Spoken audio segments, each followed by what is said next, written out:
Take a look at Friday's games for today. We've got 4 of them for you, 1 already in the books, and congratulations to Forreston, who basically completed their best athletic calendar year since 1988. What happened in 1988? Well, their basketball team, last team to be down here in Champaign, finished 28-3 that year, and then the football team got all the way to the quarterfinals, so that was one heck of a year for Forreston fans. They'll remember this one for sure, winning a state championship in game number 1. Game number 2 coming up next. Eastland-Pearl City going against Maroa-Forsyth, and Maroa-Forsyth winning state titles in 2012, and they've been here before on a couple of occasions, so a perennial power in central Illinois just outside of Decatur, and they're back here again to try and win one more state championship. Eastland-Pearl City, they had never been past the second round before, at least in the co-op setup, and so this is the first time they've been on this kind of big stage in football. We've seen them, though, a lot of the Eastland kids, a lot of the kids from Lanark in basketball for sure, both the boys and the girls. Our 3A championship game, Wilmington getting to the state championship for the first time since 2003. That was one heck of a team, but they've been unbeaten a couple of times and have been tripped up on their way down to Champaign or DeKalb, depending on where the state championship is that year. They finally get it done as they get to Champaign. Now they want to finish the job, and they'll do it against Williamsville if they can. The Bullets getting here. First time they've been here before. First time they've had quite the team like this since 1988. They have been on the quarterfinal doorstep for the last 4 years in a row, and they finally get to break down that wall and get to the state championship. And then our Friday game to wrap things up for the day, quite possibly, as we said this earlier, the most interesting matchup and the most historical matchup that we've seen of any of the 8 games for the weekend. Phillips out of Chicago.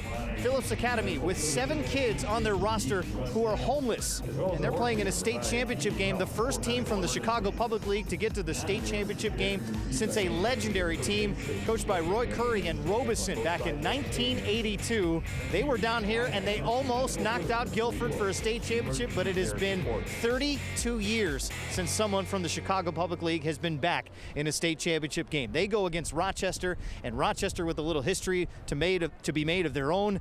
They have 4 straight state championships. Derek Leonard says this is probably the more surprising team of the 5 that have gotten to the state championship level, and they're trying to win a state championship, making them the first public school in the state of Illinois to win 5 straight state championships. Let's move to Saturday real quick and show you some of the Saturday games for you. Montini and SHG. Montini's back here for the 6th straight year. They throttled Geneseo in the semifinal to get to this level, and Sacred Heart Griffin averaging a halftime score of 42-5 average. They've had running clocks in all 13 games. It's been impressive so far. Your 6A game features Lamont and Nazareth. That'll be a very entertaining matchup. A lot of athletes on the field there. A good defensive battle between Cary Grove and Providence. And then our 8A game that features Stevenson, one of the most powerful teams not to have a state championship. They'll try and complete that puzzle Saturday night against Homewood Flossmoor. We've got a 2A battle coming for you next, and we'll get set for that as we send it upstairs real quick. Let's say hi to Lee Hall and Jack McInerney, guys. All right, Matt Rodewald, thank you very much. A very close 1A state championship game, and the NIUC going for 2 today as Eastland-Pearl City takes on Maroa-Forsyth. Well, you know, it's interesting. Don't look at that record and say 10-3 of Maroa. 3 of those losses by a total of 7 points. So I think we're in for one heck of a good 2A football game. Absolutely. Maroa-Forsyth, it wouldn't be a Maroa-Forsyth entry without a Hockaday on the team. This time it's Jack Hockaday. He is the last of the line for the Trojans. Well, a 4-year starter going to the University of Iowa to play linebacker. He's got all the stats offensively as a quarterback. He's the leader. He's quite a football player. Josh Joseph's program making a state final appearance for the 5th time in the last 9 years. So it should be a good one. We know what to expect from an NIUC team. We saw it from Forreston. Pound the ball on the ground. Eastland-Pearl City able to do that. They brought out a little bit of the throwing game last week in their win over Fieldcrest as well. Well, interestingly enough, too, Lee, that both of these teams average, again, over 40-plus points a game. So it's a situation where will the defense take over in the ball game like we saw in the first one, or will the offenses take over today? There you take a look at how Maroa-Forsyth got here. That semifinal win over a very tough Tuscola team, 22-20. A great test for the Trojans, but they passed that, a win on the road, and they earned their trip to Champaign here today. And let's take a look, and it all starts for Maroa-Forsyth with number 9. That's how Josh Joseph refers to him.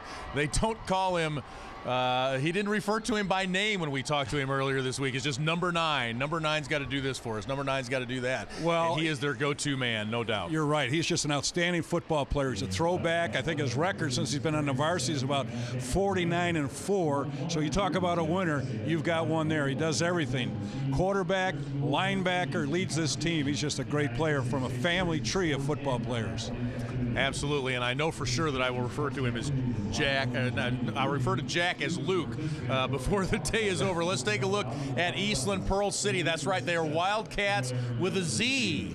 Very tough second round game against Spring Valley Hall. They won that one 27-20.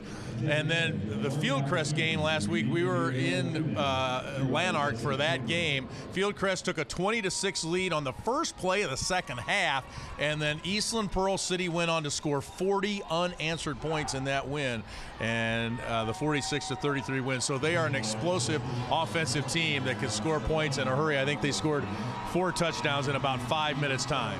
Well, what that tells me is they're a team that does not get down psychologically.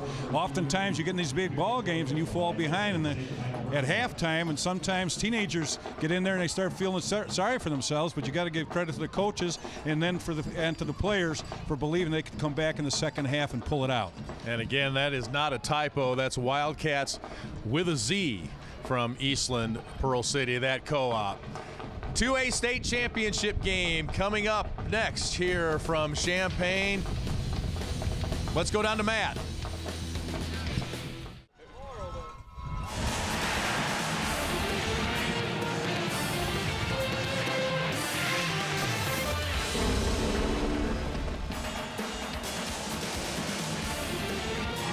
From Memorial Stadium in Champaign, the high school football state championships return to the University of Illinois. The Wildcats are tested, but in uncharted territory today, and the Hockadays get one last hurrah on the big stage. It's Eastland-Pearl City and Maroa-Forsyth, and it's next on Comcast Sportsnet. Take a look at some of the games throughout the day. Forreston from the Northwest Upstate Illini already winning a state championship. Eastland-Pearl City will try and do the same for the conference, and then Wilmington and Williamsville, a battle of unbeatens, and a historic matchup to wrap up our day between Phillips and Rochester. And welcome in. Hi, thanks to see you. I'm Matt Riddlewald down here on the field here in Champaign at Memorial Stadium. This should be a very high-scoring back-and-forth matchup. We shall see how it goes. Let's head upstairs and check in with Lee Hall and Jack McInerney. Guys.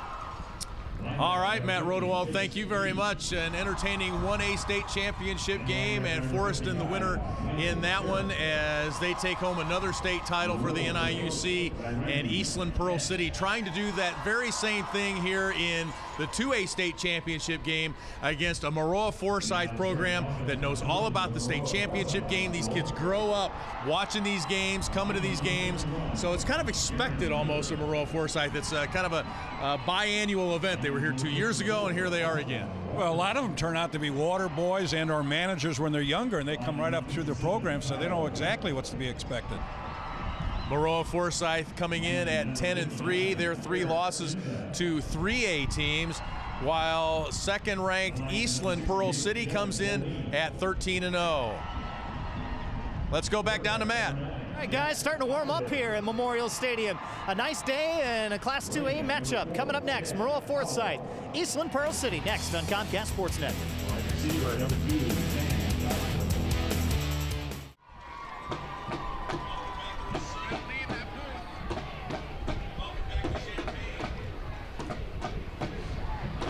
Welcome back to Champaign. A blustery, sunny day here on the campus of the University of Illinois. Let's go to the Eastland-Pearl City players of the game. Donnie Grosinger, number 23, did a little bit of everything for Eastland-Pearl City last weekend. Well, he's an outstanding athlete. We know that he has great speed, catches the ball well, runs with the football, plays good defense. When you have these smaller schools, you always have to have good athletes to get to this point, and that's exactly what they have with Grosinger. Devin Herron, number 2, is their quarterback. Another outstanding athlete, plays both ways on defense, and he's the hub of the offense and quarterback. He makes it go, and you can't do much without a good, solid quarterback, and that's exactly what he is. Here's number 9, Jack Hockaday for Maroa-Forsyth. He's the type of athlete, that you see, Lee, that he's going to be in the Big Ten next year. And Ironically, he's playing quarterback here, but you're not going to see him at the University of Iowa playing quarterback. He's going to be a linebacker, and that's exactly what he also plays here. Both sides of the football, and it's amazing to have a linebacker that's also a quarterback. He is a hard-hitting linebacker as well, and he runs the ball most of the time for Maroa-Forsyth. And when he's not running it, Chad Howell is another guy that gets a lot of touches for Maroa-Forsyth. Well, you got to give some rest to a two-way player, so that's what they do when they have that kind of an athlete. Maroa-Forsyth and Eastland-Pearl City for a 2A title up next.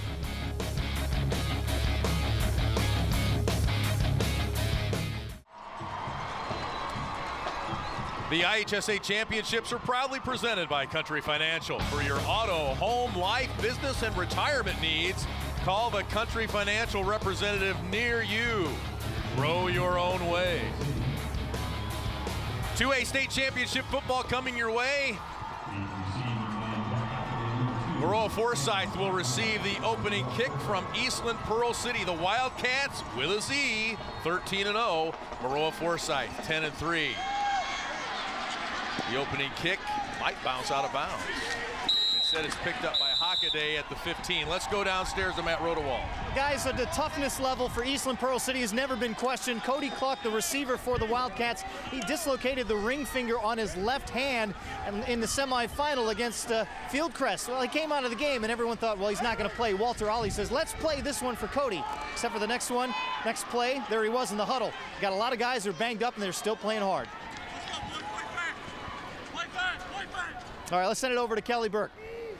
Well, Lee, you touched on it earlier, the playoff experience. 11 straight trips to the postseason for the Trojans. Coach Josh Joseph summed it up best when he said, look, our kids don't know any better. This is all they know. Year in, year out, they expect to be here. Besides the actual game experience, it equates to a whole lot of extra practice time, about a season and a half over the course of a career. Lee? Absolutely, Kelly. Thank you, and thank you, Matt. There's Jack Hockaday, number 9, and it's going to be like that Beatles record, number 9, number 9, number 9. We're going to be saying it all day. The All-Stater, 6'1", senior, now back to throw, looking deep, and the intended receiver was Chad Howell. That pass incomplete. Jack Hockaday playing in his 54th varsity game. The potential is to play in 56. Didn't play in the state championship game as a freshman. Didn't play in it last year as a junior, although they lost in the semifinals, and he was playing on one ankle.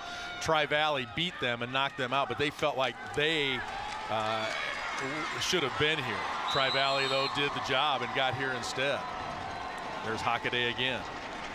Well, he's a young man that really is MVP, obviously, on this team, but nothing fancy. It's almost like the old Notre Dame box that they give the ball to the tailback, and he's running with it. He touches the ball 34 times a game, and he gives them 283 yards of total offense and about 3 touchdowns a game. First and 10 is Chad Howell, the 5'11", 196-pound junior. He's rushed for 717 yards this year, 7 touchdowns. He gets 5.5 yards per carry, does number 4 in blue. Just to give our fans at home an idea, Howell is the running back. He carries the ball 10 times a game. Hockaday is a quarterback. He throws it 15 and runs 19. So he's handling the football all the time. Hockaday again. Yeah, 1,784 yards rushing, 1,897 yards passing. You look for that balance offensively, and you've got it in one guy. He's run for as many as he's thrown for. And he's a tough young man, as you can see right there, but the offensive line does a nice job out in front of him. Rolling left to give to Logan Alsop, his number 1 receiver. And first down for the Trojans. And the first throw of the ball game, and it's nothing fancy, just a little dump pass. It was almost like a pitch out on a sweep. He only dumped it out about 2 yards and picks up the first down. Here's a look at Josh Jostis, his 15th year, 133 wins, 46 losses, winningest coach in Maroa-Forsyth history, and what a program he's built there just north of Decatur. Hockaday fakes the handoff, now gets outside, and is met there by Chase Gee, the IFCA All-Stater at linebacker for Eastland-Pearl City, but not before Hockaday picks up 6 yards. This is just a fake off of here. It's just a sweep. You can see the guard pulling out in front of him, and he's got excellent speed. I look at him as a linebacker playing quarterback. That's basically what it is, but he's just an outstanding athlete. That's why Iowa recruited him, because they know that he's such a versatile athlete. He's got a man, and a completion there is Josh Gilbert, the sophomore, 5'11", 165-pounder. Well, you talk about that. Hockaday, according to his coach, he says he's really playing out of position at quarterback. He'd be better off as better suited to a slot receiver or running back, and he actually played that slot position as a freshman. Well, when you get a great athlete like he is, you want him to be handling the ball as much as possible. Nice spin move by Hockaday, still on his feet, down inside the 40. Pickup of about 7. And Lee, basically, you know, you just mentioned what he should be playing and what he is playing. He's playing quarterback out of the spread formation, but basically he is the tailback. There's no doubt about it. He's just back 6-7 yards off the line of scrimmage, direct snap. He's basically the tailback that throws occasionally. Penalty will go against the Trojans. There's the road to state for Maroa-Forsyth in the postseason. They avenged that semifinal loss to Tri-Valley with a first-round win this year, then beat Sangamon Valley and Athens, and then that tough ball game against Tuscola. Another great small school program here in the state of Illinois. They've been here to Champaign several times. A little shovel pass, yeah. Alsop, the receiver, with the carry there. And the defense right there would have nothing to do with that one. Actually, when something like that happens, it just happens too quickly. You can see he's getting right there for the most part. There's a double team going on right there on the nose man, but just a good job of stalemating the line of scrimmage where the tackles can close down and make the play. Hockaday fakes the throw from the big orange eye at middle of the field. Carries it himself down inside the 40 after the penalty. And that's the thing about Jack Hockaday, the pickup of 8, Jack, is he gets you the tough yards inside, but he can also get to the corner. I mean, he's got that speed to get outside. He's got the toughness to run inside. Well, that's why he's playing where he is, because he does have that versatility. And for a big young man, he does have excellent speed and good mobility. Oh, keeps it himself, but he's hit in the hole. Doesn't get it. Oh, man, what a shot. I believe that was Walter Ollie who met him in the gap. Have to take another look at that, but it was a strong tackle. Well, they're up-tempo, and they're going to it right now. They're trying to get a call there, but that nose man did not move. He's right over the center. Good discipline right there, trying to draw him offside. Hockaday is the punter, too, so he could have done a quick kick there. Instead, he stays on his feet and takes it inside the 30 down to about the 27-yard line for a first down carry. Pickup of 12 for the senior Jack Hockaday. Well, there's no doubt about it that Eastland-Pearl City is going to have their hands full defensively running this particular defense, because all they got to do is have a single block, and you're not going to be able to take him down with an arm tackle at the line of scrimmage.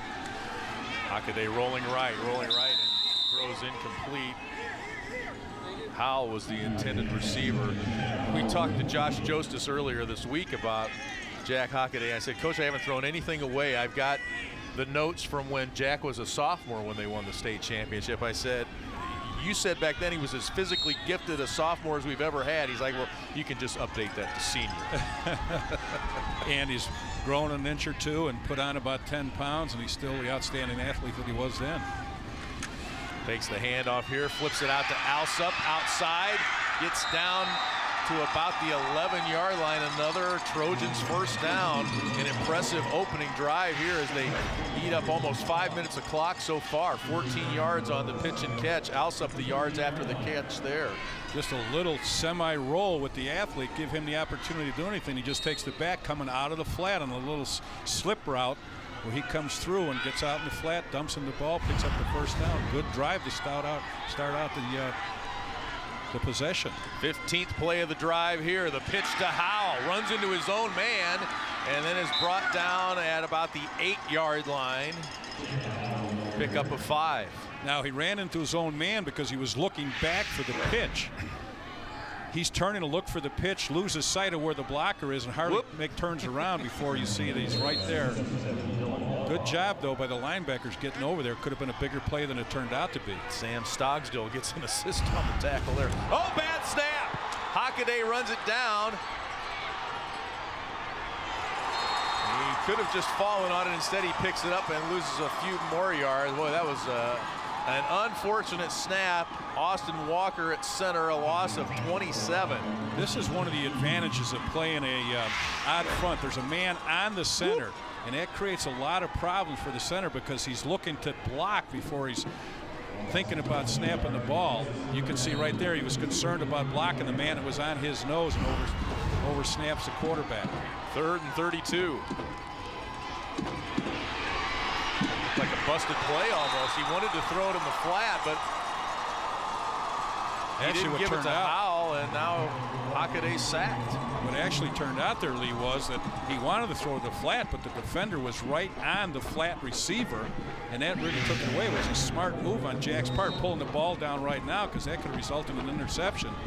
And you can see how well Austin Fisher stays home. He's the nose man that's basically over the center and moves pretty well for a 280-pounder. 5'10", 280-pound All-State or 4-year starter for the Eastland-Pearl City Wildcats. 4th and 34. And he has 15 tackles for losses this year, so it shows you the mobility of a big man. 5'10", 280.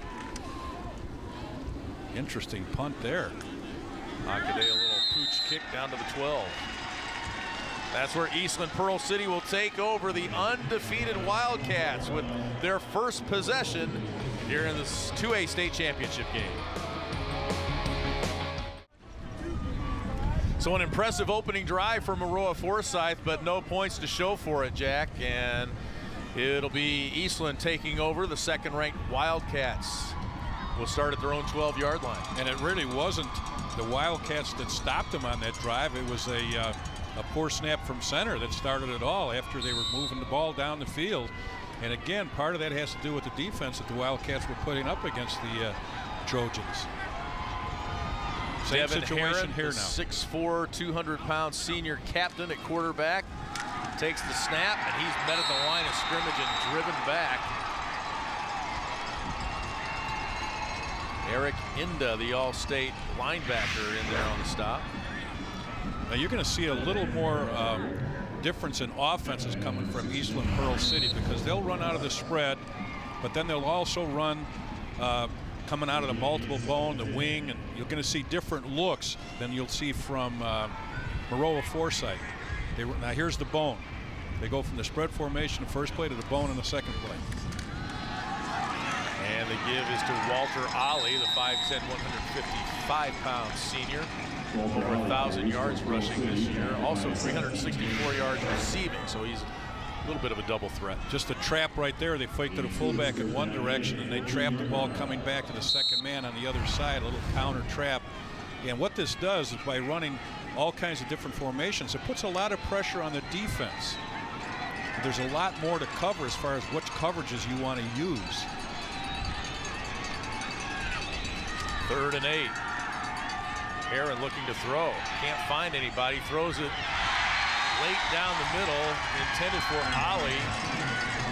Good coverage there by Maroa. He's very fortunate he got away with that one because a right-handed quarterback moved into his left and then thrown back across his body into the worst place to throw, which is in the middle of the field. It gets tipped. He's very fortunate that they didn't get a pick right there in great field position. Eric Shaney standing at his own 1-yard line to punt. He averages 35 yards a kick. Gets that one away quickly. Nice Good spiral. kick. Luke Hockaday watches it sail over his head. Picks it up late. And is brought down after a gain of a couple. Dangerous play by Hockaday. He got away with it. A 53-yard punt. And that ties Shaney's long punt of the year.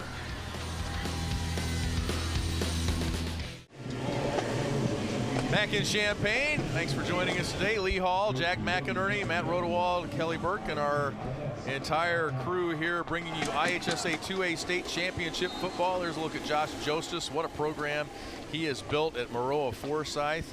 Perennial power. We mentioned 5th title game in the last 9 years. And Coach Jostis gives all the credit to the kids and parents. He says they commit to 50 weeks a year, and as Kelly mentioned earlier, the kids just don't know any better. And the benefit, of course, as Kelly mentioned, that extra season and a half that the seniors have played over the course of their career, and that senior is leading the way for this Maroa-Forsyth team. Jag Hockaday, a pickup of 16, and he takes it into Eastland-Pearl City territory. Well, you can tell right here that he's quite an athlete, being able to cut back. Good speed, good power, good instincts. High snap, but still a good enough athlete to make something happen. The linemen have to sustain their blocks longer when you're coming out of the spread formation. Fakes the handoff. Looked like he missed his hole there, but he still makes something happen and is down at the 40-yard line. A pickup of 9 on 1st down, bring up 2nd and 1. And Randy Ashe says he reminds him of Tim Tebow. That's a good analogy right there. College Tim Tebow, I was going to say. Although he has pretty good size. Yeah, 2nd and 1. Gives it to Howell that time. A little change of pace. Howell picks up the 1st down. Howell is their top running back. He's been their leading receiver the last 2 weeks in the wins over Athens and Tuscola. You see a good job there by the offensive line sustaining their blocks. Remember, it takes longer when you're coming out of the spread formation to get to the line of scrimmage because you're already back 7 yards. When you're coming out from under center and those backs are up about 4 yards, they get there quicker, so you don't have to hold the blocks as long. Fast-moving first quarter. Hockaday rolls right, throws it behind his open receiver. Josh Gilbert was open, but incomplete. Let's go downstairs to Matt Rodewald. Well, Walter Ollie is doing the best he can just to stay on the field. You saw in that first drive that nasty hit he delivered to Mr. Hockaday. He had to come off the field for just a second. He had his shoulder banged up a minute. He came out for a play, went right back in. Oh yeah, he's been dealing with a torn meniscus in his left knee since the first round matchup against Amboy. So playing hurt, guys. Ooh. Oh, right through the hands of Chad Howell. He's that old cliche there, trying to run with it before he caught it. You got to catch it first and then run with it. You can see just as he was about to have it in his hands, he turned his head away right there. Looks like me looking up from the drive, lifting my head up just before I make contact, and I hit it about 50 yards instead of 250. Concentration in all sports, you got to have it. 3rd and 10. Hockaday keeps it. He dives for the 1st down, but he's short. Good job right there of playing defense on the option. They took away the pitch.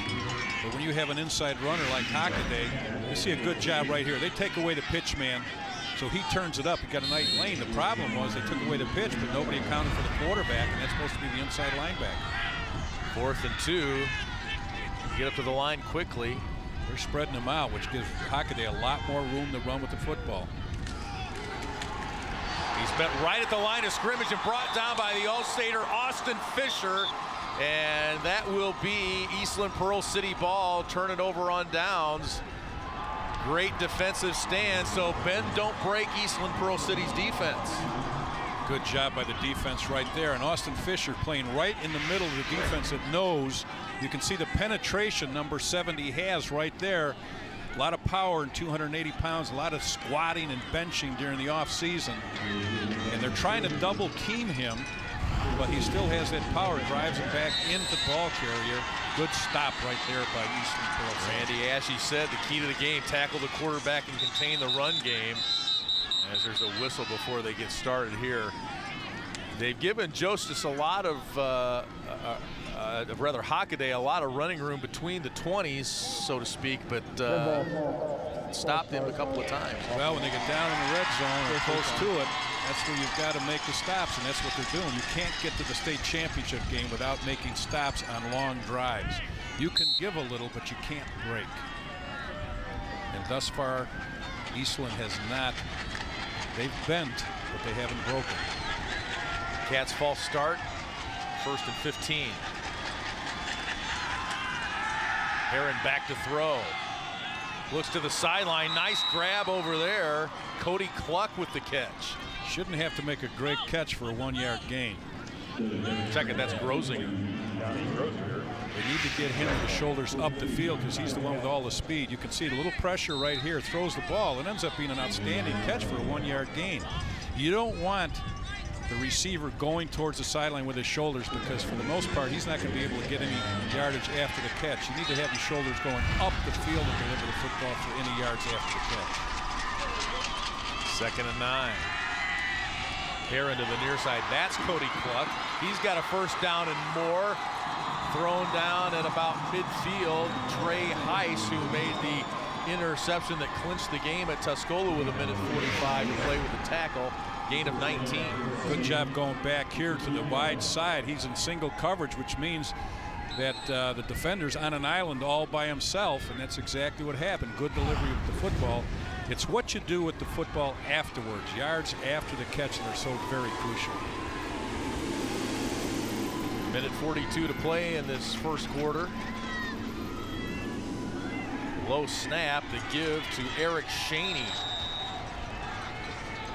It's about 3 hard-earned yards. 6 foot, 215-pound senior. A lot of similarities statistically in what these two teams do. Not so much in the offenses they run.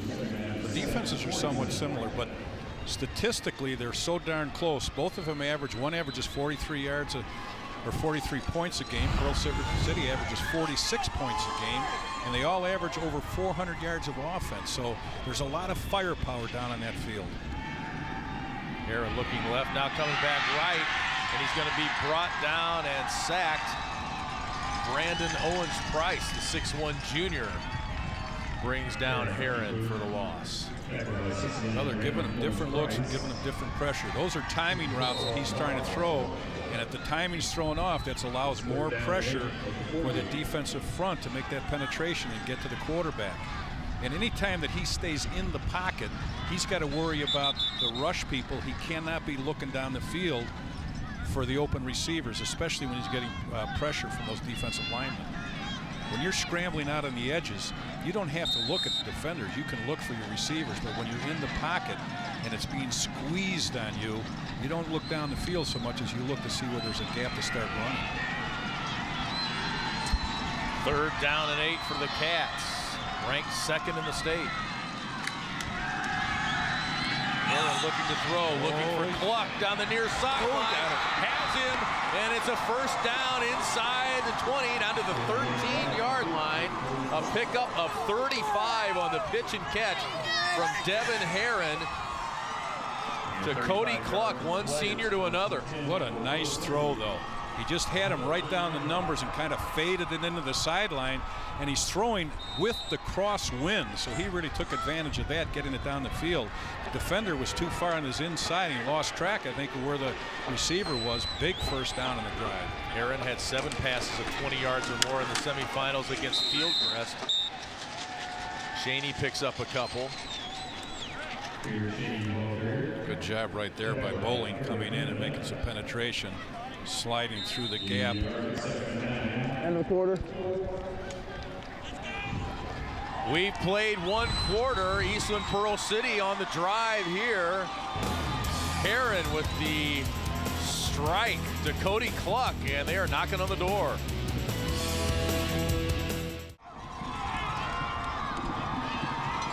Well, Jack, that's what my hair looked like when I was that age. I don't doubt it for a moment. Eastland-Pearl City, Maroa-Forsyth scoreless. Maroa outgaining Eastland 88 to 65 yards so far. Here's Heron throwing in the flat to Ollie, beats one man, gets down inside the 5. It takes 3 Trojans to bring him down. Walter Ollie close to a first down inside the 5-yard line. I like the way he moves without the football. Again, out on an island. That's behind the line of scrimmage. Makes a nice move right there. What I like also is when he gets pressure, he's hanging onto the football right there. They can't cough it up here. Close enough that they're going to measure. This would give them a first down and goal if it first down. Big play on this drive was that 35-yard pass play. They've been running the ball well, but then they've been getting that big play to get it down the field, especially on 3rd and long. And it's a first down, Wildcats. At the end of a ball game, you can usually tell when it's close. The winning team obviously made bigger and more conversions on 3rd and short. Those are the things that keep drives alive and keep those chains moving. You've got to make 3rd and down conversions. And obviously the team with the fewer turnovers. First and goal for Eastland-Pearl City. Carrying that NUIC banner here today. The give is to Shaney, and he's in for the touchdown. Eric Shaney from 3 yards out, and the Wildcats score first. Good drive down the field right there. Good surge by Cheney. Cheney's been one of their top runners all year long. That's just a good effort on his part right there. 215 pounds makes a difference when you're down on the goal line. And the official will tell him right there to kind of slow down with the gestures. Just hand me the football, act like you've been there before. Shaney epitomizes the banner we saw last week in Lanark, hanging from the fire engine in the parking lot just outside the end zone. Here comes the boom. That's some serious boom there. Eight play drive, 70 yards, 218. Eric Shaney taking it home from 3 yards out. You can see the surge right there, but he actually doesn't get to the hole because it's filled very quickly, and he's basically tackled into the end zone. A double team on the nose man, and the linebacker steps up, but you better step up a lot faster and a lot deeper into the backfield to stop Eric Shaney at 215 pounds. He wanted to get in that end zone, and that's exactly what he did. Most of those guys with the collar rolls, it's going to take more than one guy to bring them down, right? There's an awful lot to that visual, if you will. Yeah. You see guys with the neck roll like that, and you're thinking, mercy, what's he covering up? It's kind of a Larry Zonka look for those of us old enough to remember the '72 Dolphins. Well, as expected right here, good drive on the parts of both teams. And what I like is, after that first ball game, which was an outstanding football game, especially in this week in the state championships, I love to see these teams build on each other. Each game gets better and better as you're going along. And when you get to this stage of the season for both teams, it's really great when everything's out on the line and they both play their best game. I really am disappointed when a team says, well, we didn't play that well. You want them both to really play well and let the best team win. Alex Geese with the return, looks left, nowhere to go, and stopped at the 21-yard line. Pickup of 6 on the return. Let's go downstairs to Kelly. Well, guys, probably the biggest difference this year for the Trojans has been a healthy Jack Hockaday. Last year, he was slowed in the postseason by a high ankle sprain and Achilles injury, basically in that playoff loss in the second round, playing on one leg. It really forced Coach Jostas to reevaluate his offense and make it more run-friendly this year. Lee? All right, Kelly, thank you. Here's Hockaday looking to throw. Looking deep for Whitaker. David Whitaker was the intended receiver, but overthrown at midfield. It'll bring up second down. You got to take into account that wind. He's got a pretty strong crosswind going right with him right now. That fake right there was to pull the corner back up. He had the corner beat, but the wind just took the ball and sailed a wee bit on him. Jack Hockaday showing a lot of versatility here, both running the football and his ability to throw the football. He'll stay on the ground this time, and Josh Jostas will tell you that he's a better runner than his brother Luke, who was the quarterback on the 06 2A champs. Luke a little more vertical in his passing game. They had another brother, Joe, who was a wide receiver on the 2010 2A second place team. And of course, Jack, quarterback the 2A state champs 2 years ago. Well, whenever you find a quarterback that runs the ball 19 times and averages 137 yards a ball game, you know that you've got a pretty good athlete back there. 3rd and 5, he's going to be held short. Bring up 4th down. And quarterback is such a, it's a huge position. on any team, really, even if you're not a throwing team. But Josh Joseph has been 15 years at Maroa-Forsyth. He's only had 6 quarterbacks, and 2 of them were Hockaday. Logan Stelzariti, another good quarterback there. Do you think there's any favoritism there? Somebody might say, well, how come it's always a Hockaday? Well, they're pretty good athletes. Last year for that, they're going to go for it on 4th. Luke Hockaday, I told you I'd call him Luke. Jack Hockaday gets it out to the 40-yard line. He had 170 yards rushing and a touchdown on the ground against Tuscola in the semifinal win last week. Now, most people would say, wow, what a call, 4th down, and you're going for it. But when you got a back like that, you've got such tremendous confidence in what he can do, and also what the offensive line can do. You can see a good job there by the pulling guard getting out in front of him. Eric Inda getting knocked over basically by the quarterback. Hockaday running left, throwing. Howe is wide open, incomplete. Boy, he got popped by Walter Ollie there. Man, oh man, Howell was open. It was a little bit behind him. I'm not sure if he actually had the beginnings of a catch there. It looked like he got his hands on it. Let's take another look. Great job, Lee, by the safety. He stayed back. A lot of players will come racing up when they see the quarterback doing that. He stayed back, not attempting to come up on the run to help out, and he's actually the one that made the play coming across the field with that big hit. Ollie didn't knock it loose, but boy, he let Chad Howell know that that's his territory. Oh, yeah. You start flinching coming across the middle again. Hockaday fakes the pitch, keeps it, and stopped after a gain of maybe a couple. Actually, what's happened on a couple of these plays for Hockaday is that his pulling linemen are slowing him down out in front of him. You'll see him bang into one of the linemen right there. And this happened on a couple other plays going to the outside. He's actually outrunning his linemen, and part of that is because of the penetration of the defensive line. 3rd and 8. Hockaday throws it out in the flat and a drop ball. Jackson Nelson into the lineup. Couldn't hang on to that one. That'll bring up 4th down for the Trojans. Just 2 of 7 on 3rd down. This is a good job right here of the defense. You can see them all sliding over there. I mean, it obviously was a poor throw, but just a good idea of how the defense is reacting and flowing to the football. Hockaday on his own 30. And over ender, and it takes a Maroa bounce. It's going to go all the way down inside the 20-yard line. How about that? 44 yards with the roll for Hockaday. Eastland-Pearl City with the lead and the ball when we come back. Eastland-Pearl City, the 7-0 lead over Maroa-Forsyth.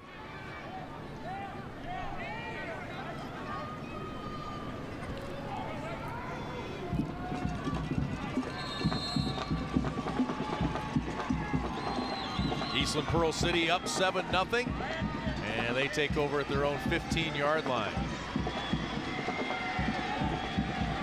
Done a good job. They've kept Maroa-Forsyth out of the end zone to this point.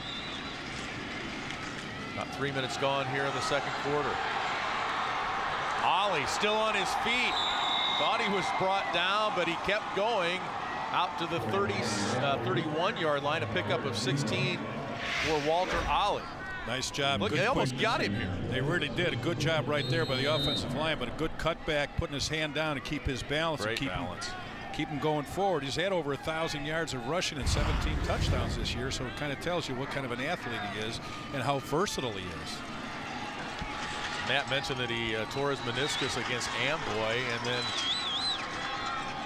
his first week back after the injury ran for 206 yards in the win over #1 ranked Rockridge. Heron the throw and complete to Brighton Haberland. What a game he had against Fieldcrest. He had a touchdown catch.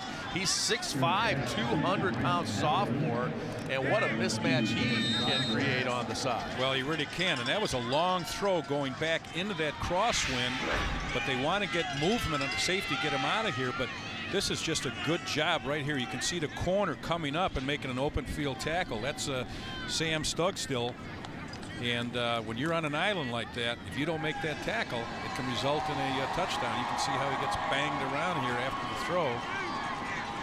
That's part of football, son. First time, first catch of the game for Eastland-Pearl City. This is the third time, rather, in 10 years that the NIUC Northwest Illini Conference has 2 teams playing for the state title. Whenever you have teams that have 2 or 3 people going to the playoffs, you know that you've had the type of competition that'll get you down to the state championship game, because it's like playoff during regular conference play. Here's the pitch to Ollie, and good pursuit that time. Luke Hockaday in on the tackle. Luke Hockaday has verbally committed to Iowa. He has not signed. Well, I'd like him to sign. He got 7 offers from the Big Ten. He was offered by Duke and Vanderbilt as well. I'd like him to go to University of Iowa. My daughter Kara and my daughter Megan went to the University of Iowa, and I watch Iowa football, go to a lot of those games, so I don't want to be... I'm sure that's part of his decision-making process. I'm sure it is. Do you think? He's just an outstanding football player. Well, it's been so much fun watching his whole family. I mean, we've literally seen the family grow up here on this turf. Luke, a quarterback on the 06 2A champs. Their dad, John, is the quarterback's coach. Luke is actually an assistant coach now.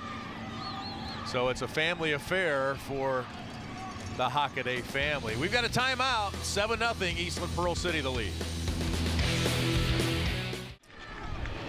7-0 Eastland-Pearl City leading Maroa-Forsyth. 7:07 to go here in the second quarter. Up next, it's Wilmington and Williamsville for the 3A state title. Derek Leonard and Rochester back again. They play Phillips for the 4A state title. That's the rest of the action here today from Champaign. Heron, nobody open. Good coverage downfield, and he is brought down by Connor Isles. 5'11" sophomore, number 32 there on your screen. Well, they're coming out of the wishbone formation right there. You can see Hockaday and the other linebackers just sliding over to take away those underneath routes. Good penetration and good discipline right there to keep him inside. Just really good defense right there. 3rd and 11 for the Wildcats. 3 straight 9-0 conference titles for Eastland-Pearl City.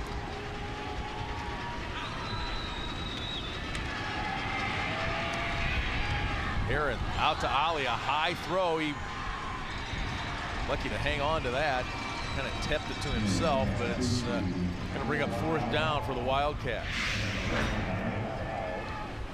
You can see right here, he sees the pressure immediately, and that kind of takes him off of his look down the field to his primary receiver. The moment he got that pressure coming into his face right there, you could see he had to slide over, and he goes to the dump route out on the outside. And he has to make a little tip catch to himself. Eric Shaney with the punt. Nice boot.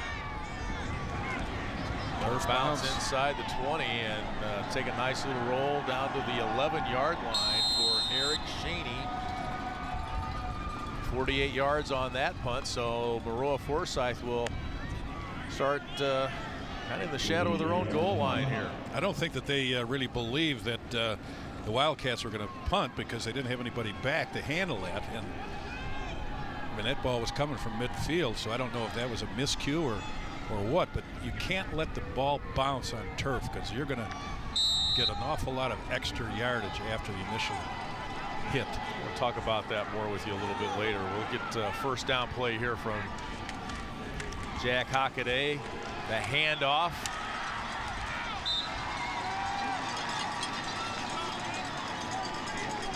DeAndre Gregory, the freshman, in for the carry there. We talked about the Hockaday boys, and Jack, of course, playing for the state championship here today.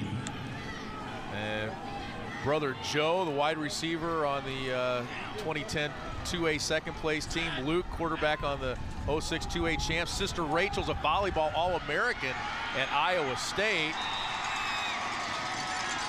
As Jack carries for the first down. And There you go. Happy Hockaday. What a great Happy collage. Hockadays. What a great collage that is, along with your singing. Yeah, well, I was told I couldn't get the graphic if I didn't get the singing. And a shout out to Mom, Cheryl Hockaday. Her sister is my neighbor back in Morton, Illinois. And boy, what a great football mom she has been. And Dad, John, a coach on this team. Oh. And then, oh boy. Jack is picked off by Walter Ollie. An unhappy Hockaday as Walter Ollie comes up with the pick and brings it back 28 yards. Well, that was kind of an ill-advised throw because he was almost double covered on the backside besides the ball hanging up. He's looking after the whole way, and that's why he's getting pressure, and then the safety's able to make the break and cut on the football because Hockaday looked him the entire time. Good return, good field position right here. And this is what you need in big games, a turnover. Now, can they take advantage of this turnover? That's always the difference. That's Ollie's 7th interception in his last 6 games. Well, he's a ball hawk, but it also helps when the quarterback gives you a straight look at who he's going to with the ball. Chance for Eastland-Pearl City to add to their 7-0 lead here before the half. Shaney, not much there. Well, interesting how they decide which formation you're going to come out of there. They came out of the wishbone look, and they've bounced around from the spread to the wishbone. You can't get any more extreme than those two formations. We talk about what a great program Maroa-Forsyth has been through the years. Randy Ashe in his 8th season, 68-19 at Eastland-Pearl City. He's an old Pearl City guy. 32-2 his last 3 seasons as head coach. 2nd and 7 for his Wildcats right here. Jet sweep. Rozinger, the man in motion, takes the hand off, but no room to go there. He's brought down for no gain. Well, part of that play when you run that jet sweep is the side you're running to. Those wide receivers have got to run off the defenders so there's some room to run. In this case, they never did that. They just stayed static on the line of scrimmage. So consequently, there was nowhere to go for him and allowed the inside linebackers to come in and make the play. Good defensive job right there by Maroa-Forsyth. And again, it's good scouting on both sides of the defensive side for both teams. They've done a nice job in preparation. 3rd and 8, Heron. Looking to throw, has a man, Cody Cluck, touchdown! Nice. 24 yards. Nice Devin throw. Heron to Cody Cluck. Nice throw and nice route right there. Well done. Very well executed. Gave him an inside cut and then broke it back out to the post. Gave him a post route and then he broke it to the flag. He looks away to the middle and then comes back. Good delivery. You can see right there. Nice throw. And that was really into a strong crosswind. And that ball kind of hung up a wee bit. Cody Cluck is 9th touchdown catch of the year. That is the 12th touchdown pass for Devin Heron.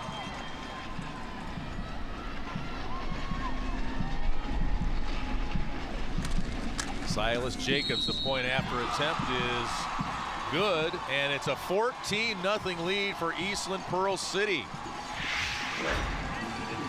Good job right here. He kind of looks off a wee bit, but there's a good quick route to a post to the inside and then cuts back to the outside. Good delivery. Just that little movement right there with his head looking to the middle, caught that cornerback off about a step, and that allowed the receiver to get back inside. Good throw, good catch. Cody Cluck celebrating the touchdown catch. He had a touchdown catch in the semifinals against Fieldcrest a week ago. 14-0, the Eastland-Pearl City lead. And how about their defense? I mean, they've given Jack Hockaday some room to run, but they haven't allowed Maroa-Forsyth really anywhere near the end zone. Well, they really haven't. What they're going to say at this point is, okay, if you want to run the ball down the field with Hockaday, we're going to give you that, but we're not going to give you the big play with the pass. And what they're doing is there's a little frustration there because obviously Hockaday threw that ball into double coverage, and it was not a well-advised throw. And, they get good field position, drive the ball down the field. And, in big games like this, sometimes only 1 or 2 turnovers can make a big difference if the other team takes advantage of those turnovers. Interesting, the philosophies, how Maroa-Forsyth added more run game to their offense. So to guard against bad weather come playoff time, Eastland-Pearl City has added passing to their offense to be more than one-dimensional in the postseason. Let's go downstairs to Matt Roderwald real quick. Everyone's been enjoying this, at least on this sideline. They've been loving it so far. Eastland-Pearl City with a 14-0 lead. Coming up here at the break, we'll break down the statistics, go through some of the highlights for you, and we'll check out a full slate of football for you both today and tomorrow. Got one Northwest Upstate Illini champion. Could we have two, Lee and Jack? Looks like it, if it holds up. Thanks, Matt. Back to that point we were making about kind of the adding to your game, so to speak. Well, the one thing is, a lot of these schools, the smaller schools, don't all have turf. And that makes a big difference as far as if you're running the football or throwing the football. When you get down here, elements don't make all that much of a difference because the footing's the same for everybody. And there really is a difference in game planning when you're on turf all year long as opposed to once in a while. Second and two. That's when the elements come into effect, Lee. Not to mention the elephants. That too. That would maybe have a major effect. Hockaday just about a yard short there. It'll bring up 3rd and 1.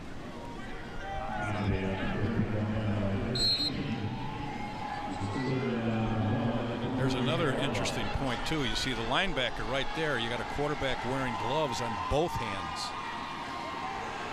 Makes the handoff and met in the backfield. Michael Sheriff, the 6'3" senior, kept Hockaday short on 3rd down. It'll bring up 4th down now, and a long one for Maroa-Forsyth. Good penetration right there.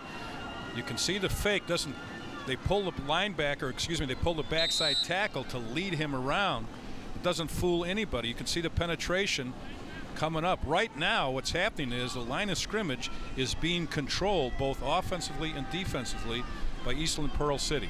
They are dominating the line of scrimmage, and at this point, that's been the difference in the ball game. Lost his hat. Timeout. Don't want to lose your hat Offense. down there, do you? I wouldn't want to lose it up here either.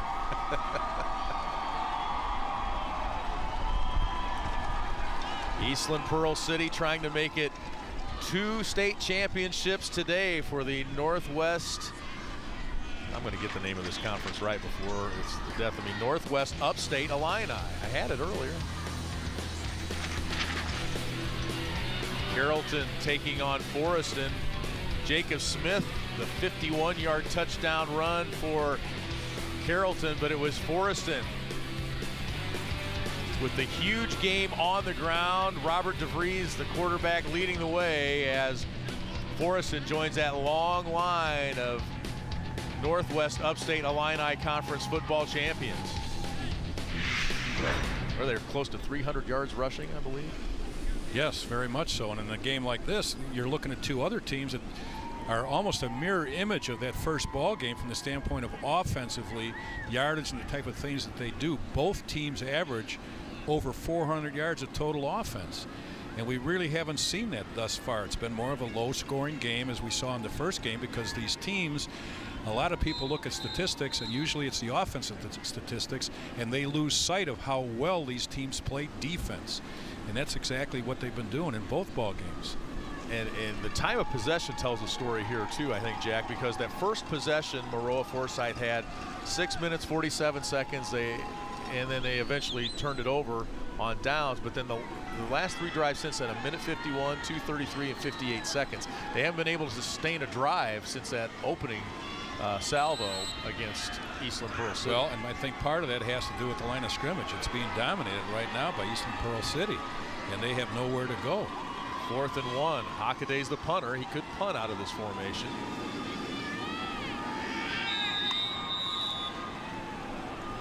Well, you can't take those timeouts with you, so another timeout's called. Maroa-Forsyth, an IHSA record 11,300 total yards this season. Having a tough go of it here, though, against this Eastland-Pearl City Wildcats defense. They are run stoppers. They held Fieldcrest Grant Yoakams to 50 yards on 18 carries, and he's an 1,800-yard rusher, and really stopped him. You talked about conditions, kind of a wet, slick field last week, and Eastland-Pearl City did a great job defensively against one of the best rushers in Central Illinois. Wilmington and Williamsville coming up next here from Champaign, followed by Phillips and Rochester. And it's another double dip of Leonard's, because we get Derek today and we get Dad tomorrow as Sacred Heart Griffin out of Springfield takes on Lombard Montini.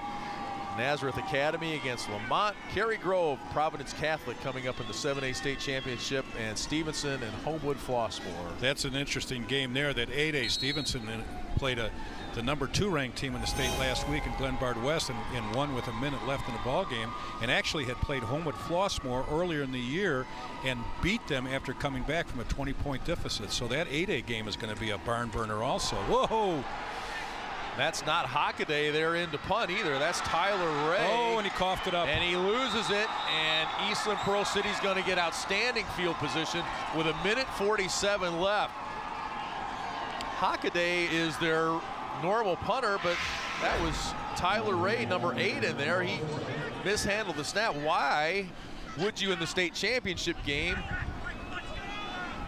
Well, there could have been a slight injury with Hockaday, but the point being on that particular call, there he is on the sideline, is you're bringing in a young man to come in who has not been in the ball game whatsoever to take that first snap. He's cold, jostles the ball, and then when he tries to run, he gives up the ball. So can they take advantage of this going into halftime? We'll see.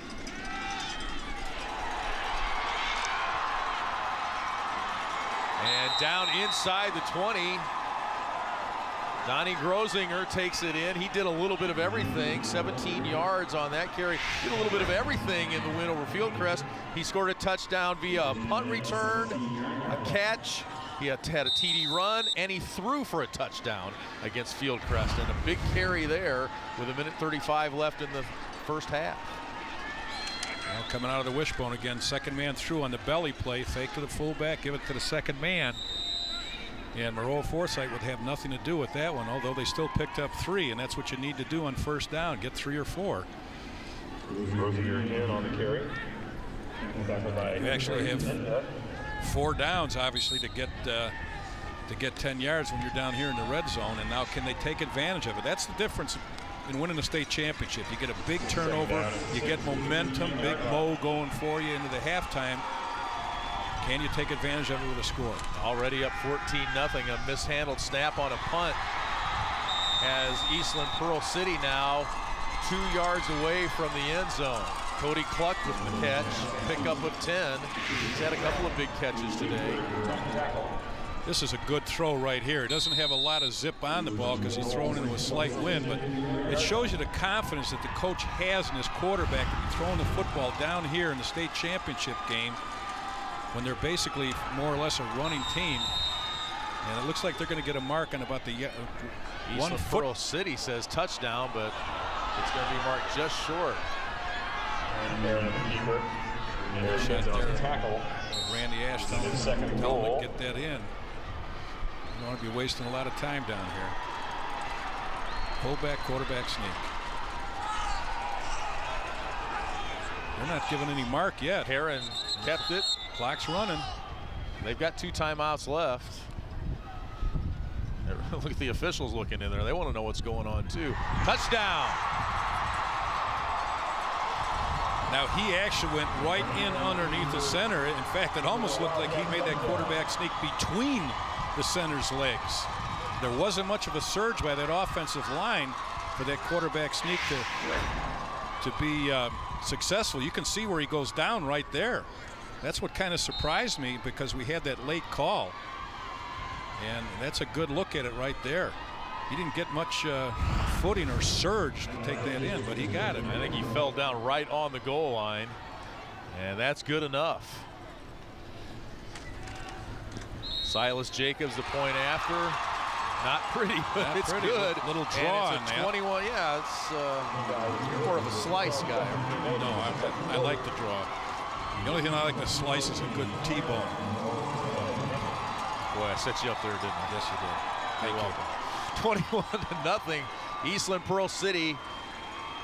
5-play drive, 35 yards. Only took them a minute 35 after that mishandled snap on the punt. That's a big turnover where you can take advantage of it, especially with this situation going into halftime. Now, had they gone in the halftime 14, that's one thing, but to take a touchdown in with less than 30 seconds left in the ball game, it's tough for Maroa-Forsyth now to make adjustments. And 21 points in a game like this is, when you're not really a big passing team, is going to be difficult. They're going to have to do a good drive and then coming out in the second half, get right back in this ball game as soon as possible. Eastland-Pearl City has wasted no time on their scoring drives. 2 minutes 18 seconds, a minute 24, and a minute 35. So not hey, at least they're wasting a lot of time out there. Just get it done, right? Get her done. When you have all that offense and that firepower, big plays make a difference, and they were able to capitalize on some big plays that kept drives going. Well, and Forreston coach Denny Diddick before the game said about Eastland-Pearl City, you have to keep their offense off the field and you can't turn the ball over. And we saw Maroa turn the ball over, and now a flag comes in as Hockaday returns that kickoff. There's a penalty flag on the play. Out to about the 30-yard line. The flag at the 25, very likely against Maroa. Receiving team. Well, I think maybe Maroa might be thinking anything that could go wrong has gone wrong for us in this first half. So if we can come out and play our type of game in the second half, we can get right back into this football game, because the breaks have not gone their way in this first half.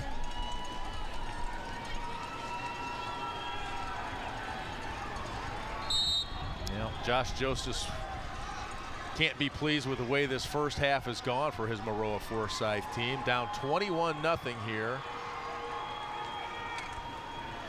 Hockaday will make one effort at it. Still on his feet, out to the 35, and that's how the first half will end. So a play befitting the first half for Maroa-Forsyth. Yards for Hockaday, but no points.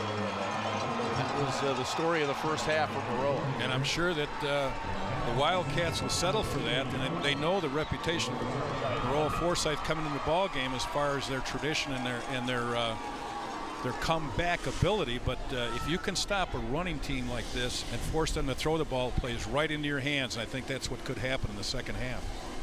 Let's go downstairs to Maddie's with Randy Ashe. Well, considering how much of a high-powered offense Maroa-Forsyth has, how happy are you that you've kept them off the board in that first half? Well, I'm happy about that, but we've given up a few things, so we got to tighten down just a little bit. They had some things they didn't execute real well. They had some guys open. We were lucky, came over, got some good hits. We got to tighten down just a little bit more too. Your offense has been able to get some quick scoring drives, so do you want to sustain those, or do you like what you got so far? I like what we got so far. I'm going to take the opportunities when you get them. If we're going to break one, we're going to break one. If we can get over top, we're going to get over top. So we just got to stay with it. Just keep executing. That's just all the guys got to do. Tell me about getting to this point in an undefeated season. You guys have had undefeated seasons, and now you're 24 minutes away from a state championship. What do you tell your seniors? What do you tell the rest of the team? Play the next 24 minutes for the next 24 minutes. It's all you can do. You're creating opportunities to play some more. This is the end. Play the best of your ability, have fun with it, and just enjoy this. It's a once-in-a-lifetime opportunity for them. So just try and tell them to enjoy it. Finish. You do the same, Coach. Good luck in the second half. Thank you. Coach Randy Ashe, the head coach of Eastland-Pearl City. Lee, send it back up to you. All right, thank you, Matt. 21-0 Eastland-Pearl City. Pretty dominant in the first half. We'll see what the second half holds.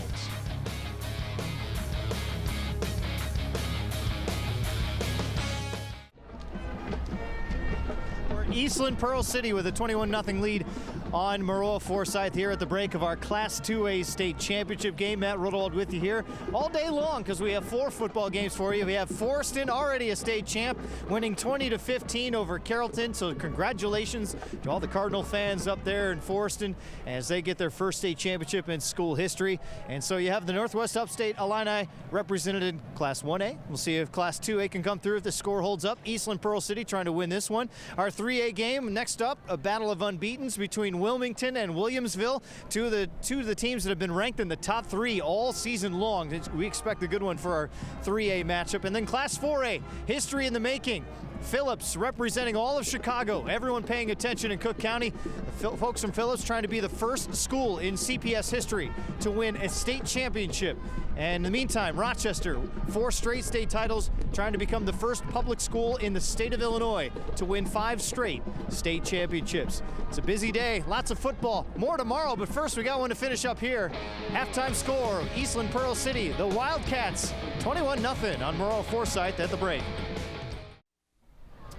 It's 21-0, Eastland-Pearl City leading Maroa-Forsyth here at the breaks. Folks from Lanark and also folks from Pearl City and Shannon are thrilled at the score so far, and they hope it can hold up for a state championship for the Wildcats, or for some in Pearl City, it'd be the Wolves as they split off to play basketball. Welcome in again back to Memorial Stadium. Matt Rodewald with you here. We had a good one so far in our first game and a good one so far in our second game. You get a little bit loose there as far as Eastland-Pearl City putting that 3-touchdown lead on the board, but you can imagine with the offensive firepower from the Trojans, Maroa-Forsyth will be back in this before you know it as we start the second half. Let's send it upstairs and check in with Lee Hall and Jack McInerney. Gentlemen. All right, Matt, thank you very much. Of course, this is where all the adjustments take place, Jack, is at halftime, and Maroa-Forsyth has to find a way to get back to what worked for them in that first drive, because it really hasn't since then. It really hasn't, but what I find that's very interesting is that Eastland's not at all intimidated by the reputation of Maroa-Forsyth. Now, that's something could oftentimes with kids, they look at the past reputation and say it's an intimidating team. That hasn't been the case thus far. Getting back to that, you're exactly right. They're going to try and force Maroa-Forsyth to throw the football, and they might have to get back in this ball game. Well, and that's one thing Josh Joseph will tell you, too, is the reputation precedes them a lot of times. And he says sometimes we feel like we're up 14-0 when we get off the bus. Of course, Eastland-Pearl City, I mean, they're not intimidated by state champions. They play them every week in their conference. They really do, and obviously this is a perfect example of that. We talk about deer in the headlights. That's not the case here. No. We're seeing 2 teams that are playing extremely well, but Eastland-Pearl City really is not intimidated one. Now Maroa-Forsyth has to find a way to get Jack Hockaday time, space to make the kind of plays that we know he can make. Well, I think what has to happen is they got to do a better job of spreading the field, because they are really closing in on him. He's got 2 people spying on him, and those both are basically inside linebackers. They're not giving him a chance to run. Now, when he has been successful, he's gotten help down the field, but right now they're going to have to throw the ball to loosen up those linebackers so he has a chance to run. All right, for Eastland-Pearl City, interesting to hear Randy Ashe talk about it. I mean, you look at those drives. I mean, we saw an 8-minute drive in the first game from Forest, and Eastland-Pearl City's drives have all been less than 3 minutes, but here they are up 21-0 at halftime. And actually, when we look at the statistics, they are really close. I'm talking about within 25 yards of each other, but yet the score is not that very close. So what happens is they take advantage of the big third down conversions that they have made and turn them into touchdowns, and that so far has been the key, along with the fact that they've had some turnovers by Maroa-Forsyth that they have taken advantage of. And you know, we talk a lot about the offensive players, but Eastland-Pearl City's defense, I mean, the job that they have done against an all-stater like Jack Hockaday in this first half has been very, very impressive. Well, again, we talked about during the game, we talked about how both teams average over 40 points a game and over 400 yards of total offense. But what happens is when you have that kind of an offensive thing, what they do is they don't understand how good their defenses really are. Yeah. Perfect so far. Up 21-0 Eastland-Pearl City at the half. Got second half action coming your way from Champaign. Halftime, the Wildcats with a Z. Oh yeah, gotta have that Z. It's 21-0 Eastland-Pearl City with the lead here at the break on Maroa-Forsyth. Busy day all day long. Let's go through it real quick. And yet Forreston winning the Class 1A title earlier this afternoon. Later on, we're going to have Wilmington and Williamsville, a pair of 13-0 teams. Phillips and Rochester, the much talked about matchup for the nightcap for tonight. And then a busy day tomorrow as the bigger schools take advantage. It's Montini and Sacred Heart Griffin. That's our first game of the day. Lamont and Nazareth, another battle of unbeatens. Cary Grove and Providence Catholic in our 7A title game. That should be a hard-hitting football game. And then Stevenson and Homewood Flossmoor will wrap up the night and the season. Let's send it upstairs. Lee and Jack, guys. All right, Matt Rodewald, thank you very much. Eastland-Pearl City, very dominant here in the first half, 21-0. And then I'm thinking, if I'm Eastland-Pearl City, how do I keep this going in the second half? How do you not keep the momentum shift from happening? Well, you don't allow it to happen. You just tell them, look at the scoreboard. We're starting out the state championship game, only starting in the second half. It's 0-0. Don't even waste your time and look at the scoreboard and the numbers. We got to come out and play the same way we did in the first half. Eric Shaney got the scoring started for Eastland-Pearl City, put them up 7-0. Then it was Devin Herron to Cody Cluck, 24 yards on the pitch and catch, 14-0. And then after that bad snap on a punt and the turnover by Maroa, Herron crawled in from a yard out and made it 21-0. And that, boy, everything was in Eastland-Pearl City's favor, and then that extra little helping of hospitality there at the end. Well, look to at make the it total. 21-0. You look at the total yards right there, 165 to 154. You'd never realize that the score is almost as lopsided as it is right now at 21-0. I mean, you'd think that the stats would be a lot more challenged than they are. And the 2 turnovers costing Maroa-Forsyth as well. And you're going to look at Hockaday's numbers, 4 of 12 passing, 33 yards, 97 yards on the ground, but no pay dirt. Let's go downstairs to Kelly. Well, with head coach Josh Joseph, Coach, you have experience on your side, some uncharacteristic mistakes in the first half. How do you settle your team down? Well, hopefully they are settled down. We're going to make aggressive mistakes if we're going to make mistakes. You won't see any passive ones out there, so we're going to come out swinging. You know, you were concerned about the line of scrimmage coming into this game. What adjustments will you make there and defensively in the second half? You know, they're bigger than us, probably as fast as us, if not faster, and we came out and played, -3 turnovers. We're right where we want to be, and we got to defend the pass better, and that becomes we'll be aggressive back there. Our kids know the one thing that's going to keep them off the field now is if I catch you playing passive, you won't be out there. What was the overall message to the team? Keep playing. We'll keep swinging. All right, good luck in the second half, Coach. Lee, back up to you. All right, Kelly, thank you very much. 21-0 our halftime score. We're back with the third quarter right after this on Comcast Sportsnet. Welcome back here to Memorial Stadium. 1924 this structure was first built, and it's housing the state championships here this weekend in Champaign-Urbana, the campus of the University of Illinois. Harold Red Grange keeping guard outside as these youngsters try and follow in his footsteps. Maroa-Forsyth down 21-0 here as we get ready to start the third quarter. Maroa-Forsyth out of the Okaw Valley Conference, enrollment of 312. Just north of Decatur on Route 51. A great atmosphere for high school football, and a great deal building this program by Josh Joseph. We want to send a shout out to his father, Dennis, who underwent major surgery recently. He's in Macon with his folks, Ponch and Edie. I hope I'm pronouncing that right. They're with my friend Julie Holtis down there from down that way. Now we got to go over to talk about Eastland-Pearl City. The Wildcats 13-0. It's a co-op. Enrollment of 345 when you combine Eastland and Pearl City. Nicknamed the Wildcats. Northwest Upstate Illini. How much have we talked about that conference here today? And they are trying to make it 2 in a row. Eastland High School in Lanark, Illinois. Of course, that co-op began in 1995. They made 6 quarterfinal appearances.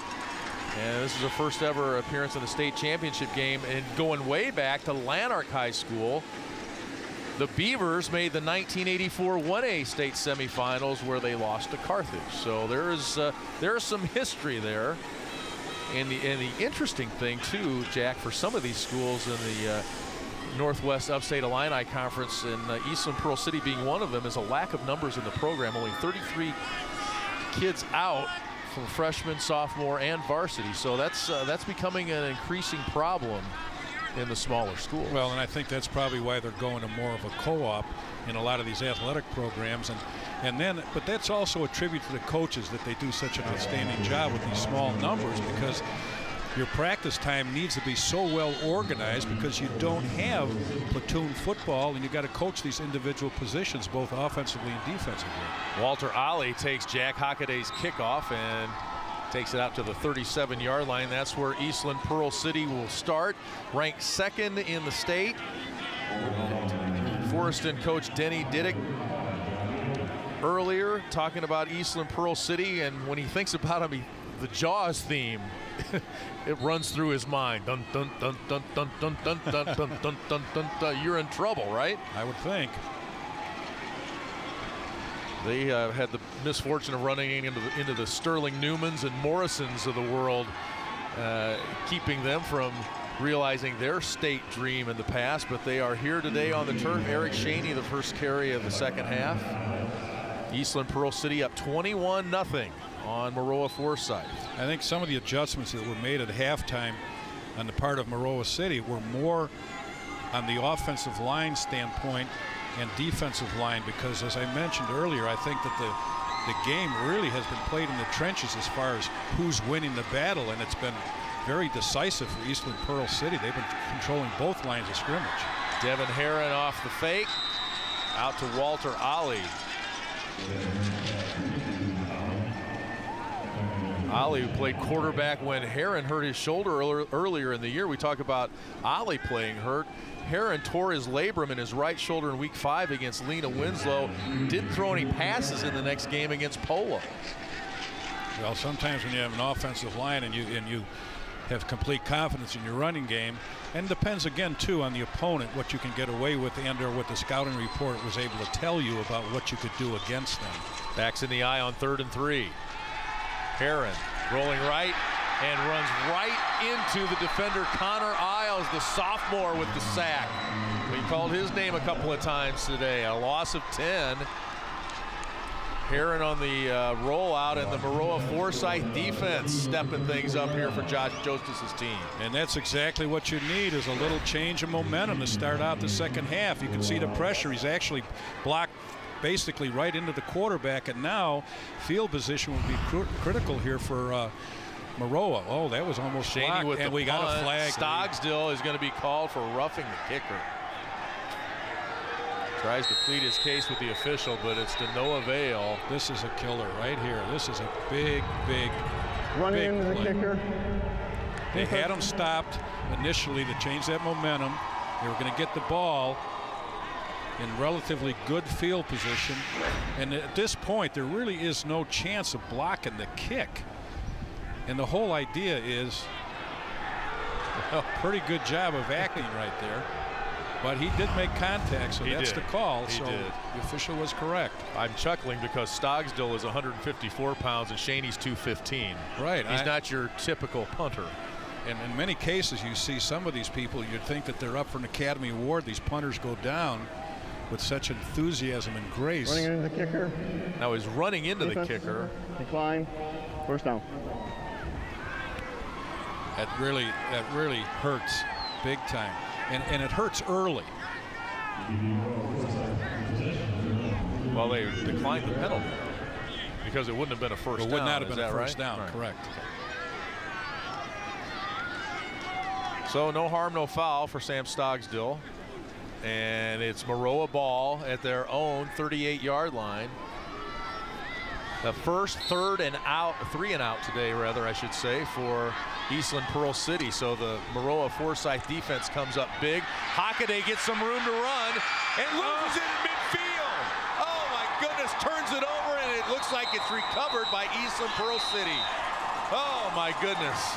Maroa got a break on the roughing the kicker. They got a, and then they hit it across midfield, and Hockaday turns it over. That's the 3rd turnover of the day. And that's one thing you can't do against Eastland-Pearl City. You can't do it in any state championship game, is turn the ball over. And you're going to have a big play here. It's a counter. He's got the guard out in front of him.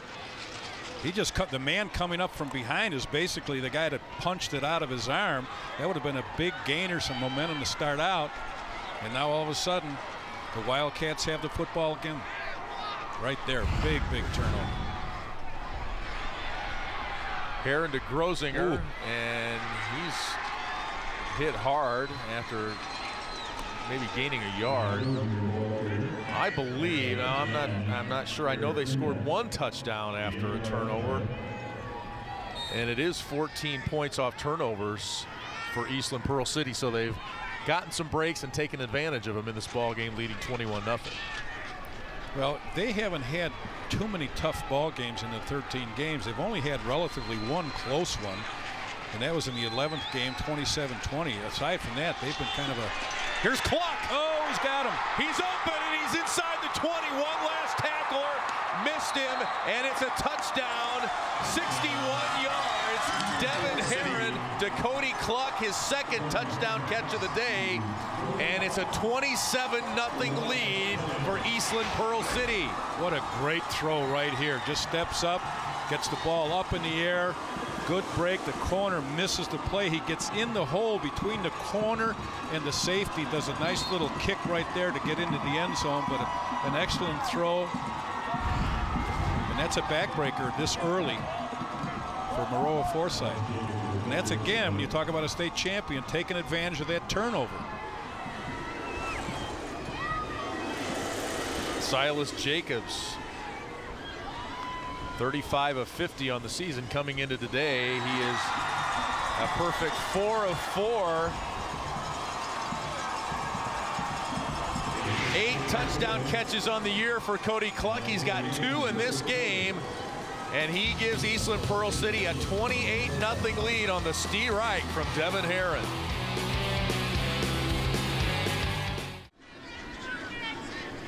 Eastland-Pearl City up 28-0. Cody Cluck, boy, what a day to have your best game of your life. 2 touchdown catches. Devin Herron, that was a pretty throw by Herron in between a couple of blue jerseys. And Eastland-Pearl City now 4 touchdowns in this game, 3 of them off turnovers. A total time of possession on their scoring drives of 5:59. That is amazing. And what's also amazing is that these players are going 2 ways. Now, he played defensive back and wide receiver. He makes that play, little huff puff, gets a break on kickoff, maybe on special teams, and that's about it. And he's back in the ball game as a defensive back. I really admire these smaller schools with the smaller rosters, how well these athletes are conditioned, and what a great job the coaches do. What a booming kickoff there.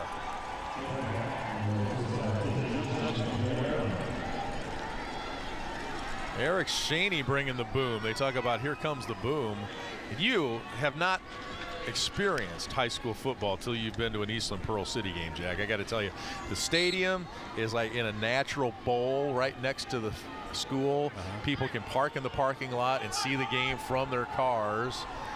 They have, and we'll get to more of that story in just a minute, as Hockaday takes over 1st and 10. Not much room there, maybe a yard or 2. They have the big fire engine in the parking lot on the south side with the big sign, big banner hanging, here comes the boom, and they blow the horns. And then there's about 4 4x4 trucks up on the level above the field, between the field and the parking lot, blowing black smoke. And the players walk down the hill in a black fog. And it was a pretty impressive show. And I'm told it was nothing compared to what they did for homecoming. Oh, bad snap. Bad snap there. It looked like it. Did it hit the center's leg? It looked like it hit another player, and another turnover for Maroa-Forsyth, and Eastland-Pearl City will take over again. Can we take one more quick look at that? What happens is, I think it did hit his leg, but the intimidating factor when you're snapping out of the snap or out of the spread is when that center has a man on him, and in this case they have Austin Fisher, 280 pounds, that has dominated the center for most of the ball game. They've had to try to double team him, and in some cases triple team him, and it has not been real effective. And another big turnover. Here comes the Maroa defense though, and the sack. Brandon Owens-Price, we've called his name a couple of times today. Nice job there to get a player down here. Officials, timeout. Stop Eastland-Pearl City, dropping for a loss of about 6. Yeah, we talked about that intimidation factor with Maroa-Forsyth and having 2 titles and 2 second-place finishes. So they've been in the title game 4 times, which is very impressive. And this year, just to give our fans at home an idea of the program, freshmen were 8-1, JV 9-0. They got a program, but today it's somebody else handling them. Via TV, timeout. 28-0 Eastland-Pearl City with the lead and the ball, and they're attending to an injured Maroa-Forsyth player down there. That is Beau Trudeau, a 5'10", 191-pound junior defensive lineman.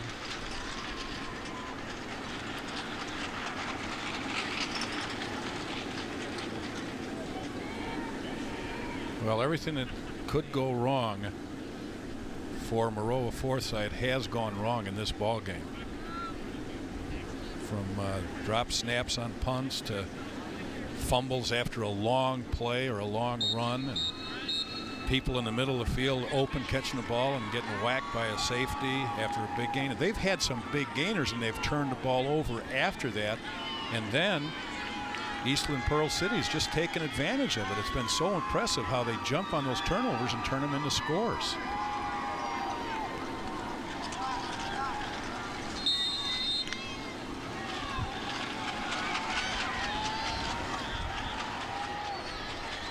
Eight minutes to go here in the third quarter. 28-0 Eastland-Pearl City in control and looking to build on that lead as Heron gets the completion out to the near side to Donnie Grosinger. What a great job right here by Hockaday getting out here. Now he's the inside linebacker. He's getting all the way out in the flat. And you see when he gets there, he's getting there with a lot of explosion. Now he's only, you know, in a situation right now, he's only 210 pounds, but by the time his career is done, he'll probably be playing at about 230, maybe 240 pounds, an inside linebacker. He runs extremely well, has a great nose for the football from a defensive standpoint. Leading tackler for Maroa-Forsyth. Heron looking to throw. Grosinger with the catch at the 15 and brought down near the 10-yard line. You talk about adding weight. Donnie Grosinger, who just made that catch, added 25 pounds in the offseason. Didn't play basketball and spent a lot of time in the weight room with Randy Ashe and the rest of the team. Now that play was because the linebacker stunned it, and the quarterback was smart enough to dump the ball right over the middle where the linebackers had vacated because they were both coming on a stunt. And a good job of recognition right there by Heron to realize that was the spot to go. 4th and 1. Grosinger gets the call in the first down. Randy Ashe says he's a do-it-all guy, best athlete on the team, and Randy Ashe happy to give him the ball here. 6:30 to go in the third quarter, and it's all Eastland-Pearl City in this 2A state championship game. Just a little power pitch to the outside. He turns it up inside because he didn't think he was going to be able to get to the edge, and a good job of an inside-out tackle by the linebackers. And he's an outstanding athlete because he's their backup quarterback. So it kind of tells you about their athletes. 1st and goal from the 7, no gain there. Eastland-Pearl City now looking to join Forreston, Dakota, Lena Winslow, Freeport-Acquin, Galena, South Beloit, and Stockton as conference schools to reach the state title game since '02. They've already done that. They're looking to become what would now be the 11th champion in 14 seasons for that conference. Forreston already winning the 1A state championship earlier today. Their only loss to the men in white and black and blue. Eastland-Pearl City. Grosinger. Oh, what a catch. What a touchdown. The signal came late, but it's a touchdown for Donnie Grosinger. And another strike from Devin Heron. His third touchdown pass of the day. You talk about threading the proverbial needle. He got inside position with the defensive back on his hip, is where you want to have him on those slant routes. and Heron just put the ball right up inside there. Excellent throw, but a better route getting that defender on your hip with that little quick step to the outside and turn inside, and he's automatically on your hip. Silas Jacobs out of the Walter Ollie hold. 35-0, Eastland-Pearl City. 28 points now off turnovers. Good job there by Randy Ash telling his players. He talked about that going into the break about second half. You got to produce in the second half.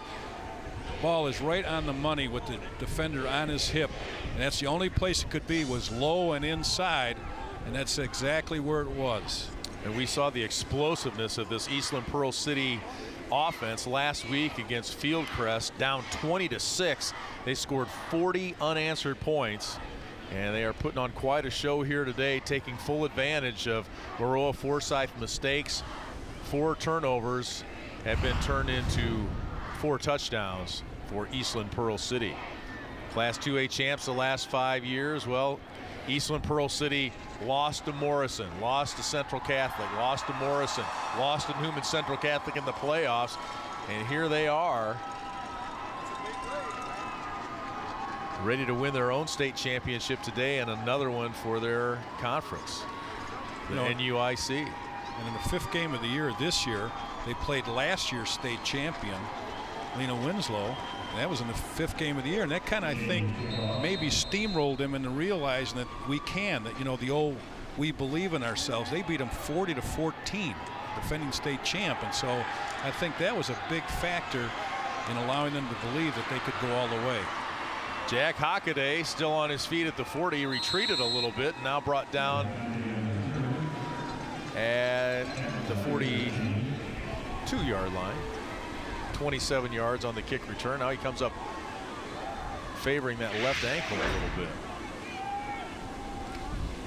This young man certainly is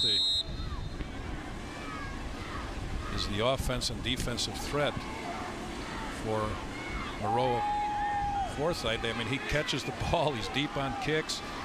Best defensive player they have. Runs from quarterback position. You talk about a well-conditioned athlete. Finds a gap here and now brought down across midfield.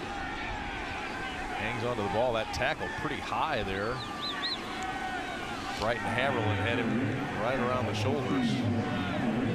Well, again, you're saying, you know, we look at the score, but we have to remember statistically all through the year, Maroa-Forsyth's only averaged 150 yards throwing the football, but they've rushed for almost 260 yards a game. So their game is not throwing the football, it's running the football, and that becomes really tough when you have a big deficit such as they have right now. Keegan Schubert the carry there.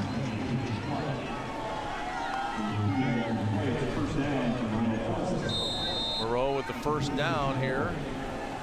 Trailing 35-0. This has kind of gotten away from them, and that's not something they're used to seeing happen.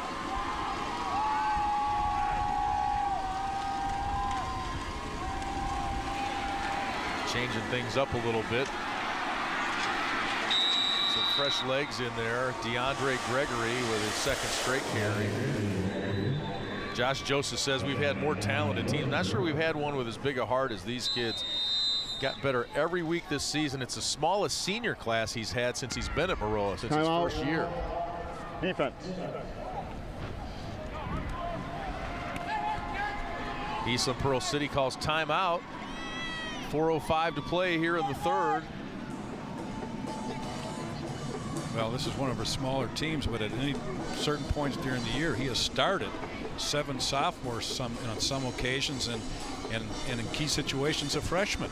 So you're looking at a situation where, you know, they're going to be back. They have a young team now. Of course, they're losing a stud player in Jack Hockaday, but their lower levels have been very successful. The freshmen were 8-1. The JVs were 9-0. Start 7 sophomores at certain times and a freshman. So, you know, they've been in 11 consecutive state playoffs. So there's that bad snap that started everything off early on in the year or in the game, and ever since then, another bad snap here as far as the receiver handling the football, and it's been all downhill for Maroa-Forsyth. Right there, even the smallest little thing is going wrong for him. Randy Ashe didn't like something he saw out there. He was barking at his team. Last 4 possessions have ended in turnovers for Maroa-Forsyth. Hockaday trying to make something happen here, and he does. Scrambling outside now, gets a block. He's down inside the 20, and a flag on that. That block was in the back, I believe, or maybe a clip.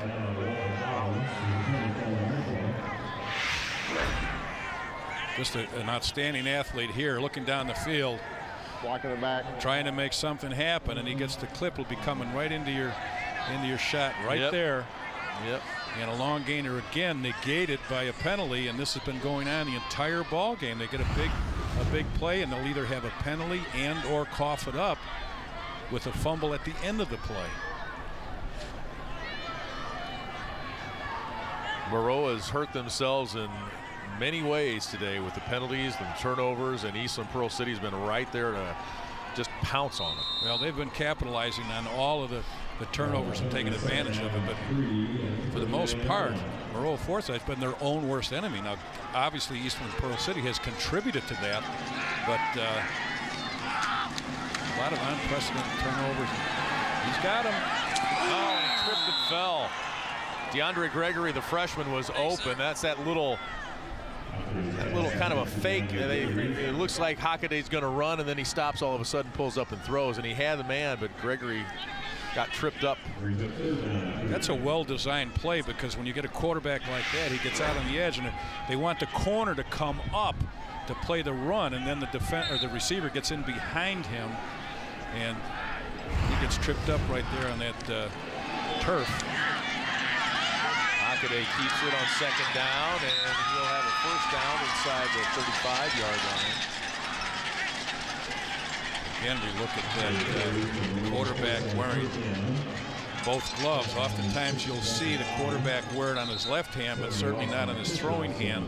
So that kind of tells me he's more of a true linebacker, running back than a throwing quarterback.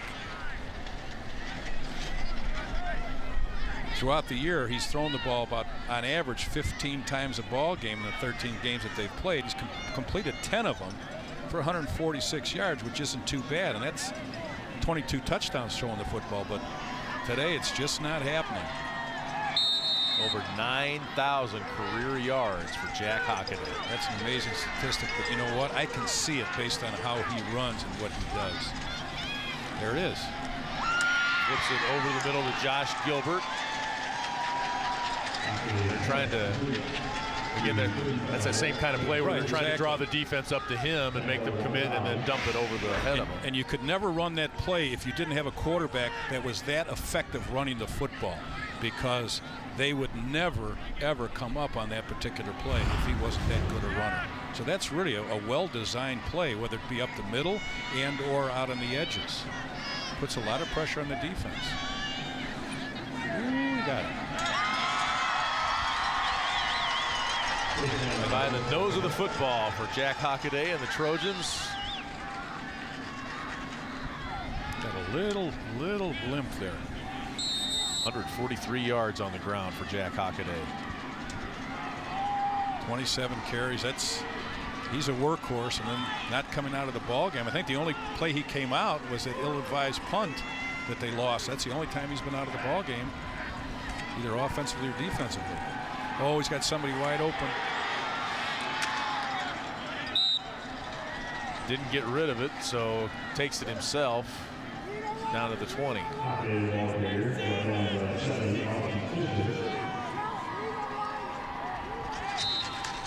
For the most part, if you had to analyze to this point what's been going on, it's a combination of a lot of mistakes and advantage being taken by Eastland-Pearl City, and the line of scrimmage being dominated on both sides of the ball by Eastland. And I'll tell you, somebody that's doing an incredible job up front is number 70, Austin Fisher. He is just dominating by himself 3 people. He's controlling the center and 2 guards at the point of attack. Right there, you can see him, number 70, 5'10", 280-pound senior. Hockaday down inside the 5, and now a flag comes in late. Could be a face mask. You know, really, if you watch this, it's almost like Hockaday it's almost like a Wildcat with a guy that can throw. That's exactly what it is. There's no doubt about it. It's a Wildcat, and they run. That was very good on your part. And they run a lot of similar plays that you'll see with guards pulling and tackle pulling. And I mean, that's the offense that they run, and run it very successfully. You can see right here, it's just a lead play. With your back coming up there, here's your face mask right there, and a late hit coming in after it. So 1st and goal. Hockaday finds the end zone for the first time today. And Maroa-Forsyth on the board. All the years I've been doing the state championship games, the worst thing I can imagine is not scoring in the state championship game. I really don't like to see somebody shut out. When you come this far, you need to get on the board. Well, Jack Hockaday has earned it today with the workmanlike effort he's put in. They will go for 2 here. Get a good view of it from the end zone. Hockaday is picked off by Brighton Haverland.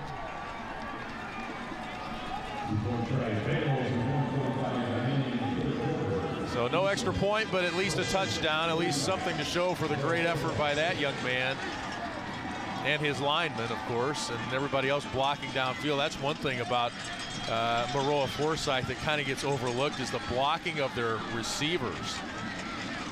You know, they do an excellent job downfield blocking and making those things happen for Jack Hockaday. When you have teams that have records like this and are playing in a state championship game, all phases of the game have to be clicking.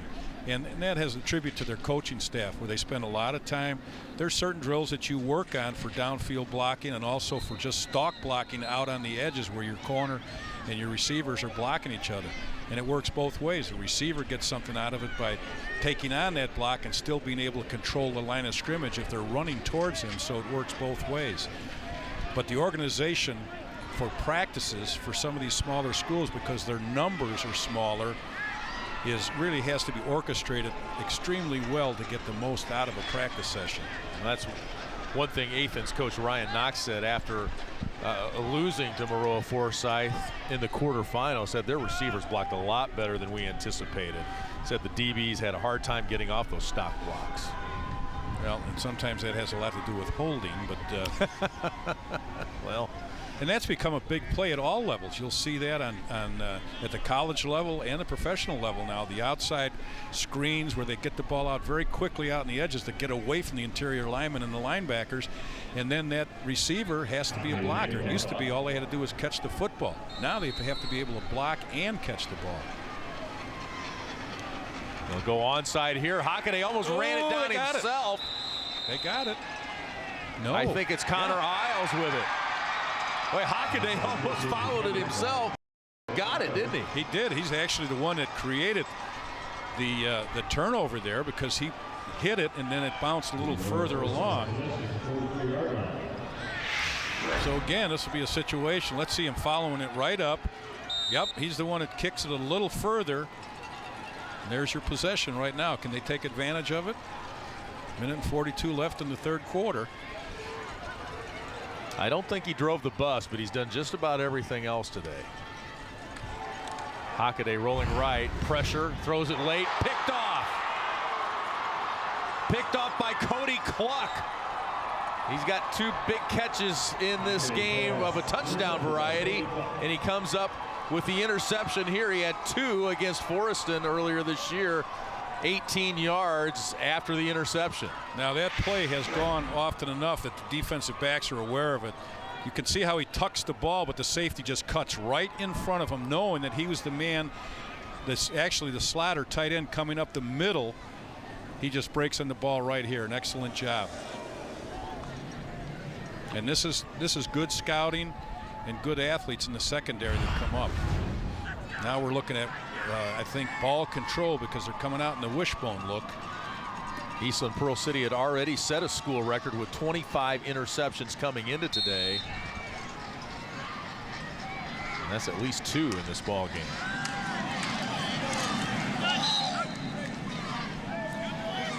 little trap up inside right there. Guard pulling. And Schubert coming back. Kind of bounced it out a little too far. When you run in that trap inside, they want to kick out. You're supposed to run up inside of it, not outside of the trap. And I'm sure right there you can see that the coach has said, inside, son, inside. Final minute now of the third quarter. Eastland-Pearl City in command. Eric Shaney with the carry. Same play going to the other side, but that time he ran up inside the trap. Austin Fisher, number 70. Now there's a young man that's played an excellent game. Austin Fisher also as a lineman, getting that running game going on the offensive side of the ball, and then defensively controlling the line of scrimmage as the nose man, controlling 3 people, the center and both guards. So he's had an outstanding game. 3rd and 3. Keegan Schubert, the sophomore, in off the bench with another carry. Some fresh legs for Randy Ashe's team. It's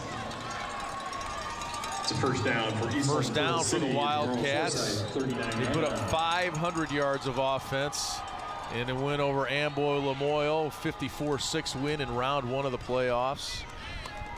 Beat Spring Valley Hall in round 2. Ollie said that was probably the most physical game of the year for them. They knocked off number 1 Rock Ridge on the road and made Snow Angels on the field after upsetting the top-ranked team in the state. And then beat Fieldcrest last week at home. And they are large and in charge here, leading Maroa-Forsyth 35-0, the second-ranked team in the state, 12 minutes away from being a state champion.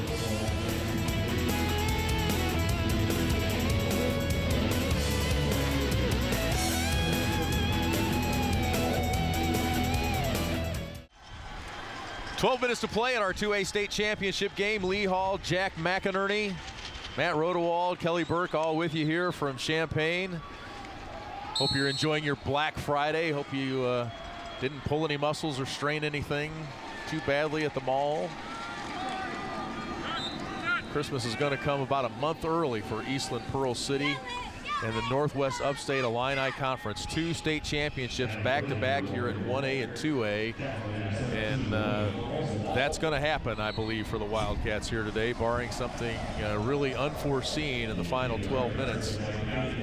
They have taken advantage of the breaks, and defensively they had kept Maroa-Forsyth out of the end zone until late in the third quarter. This is Keegan Schubert, who's kind of taken over the reins of the running game here in the latter stages of the third, now the early fourth quarter for Eastland-Pearl City.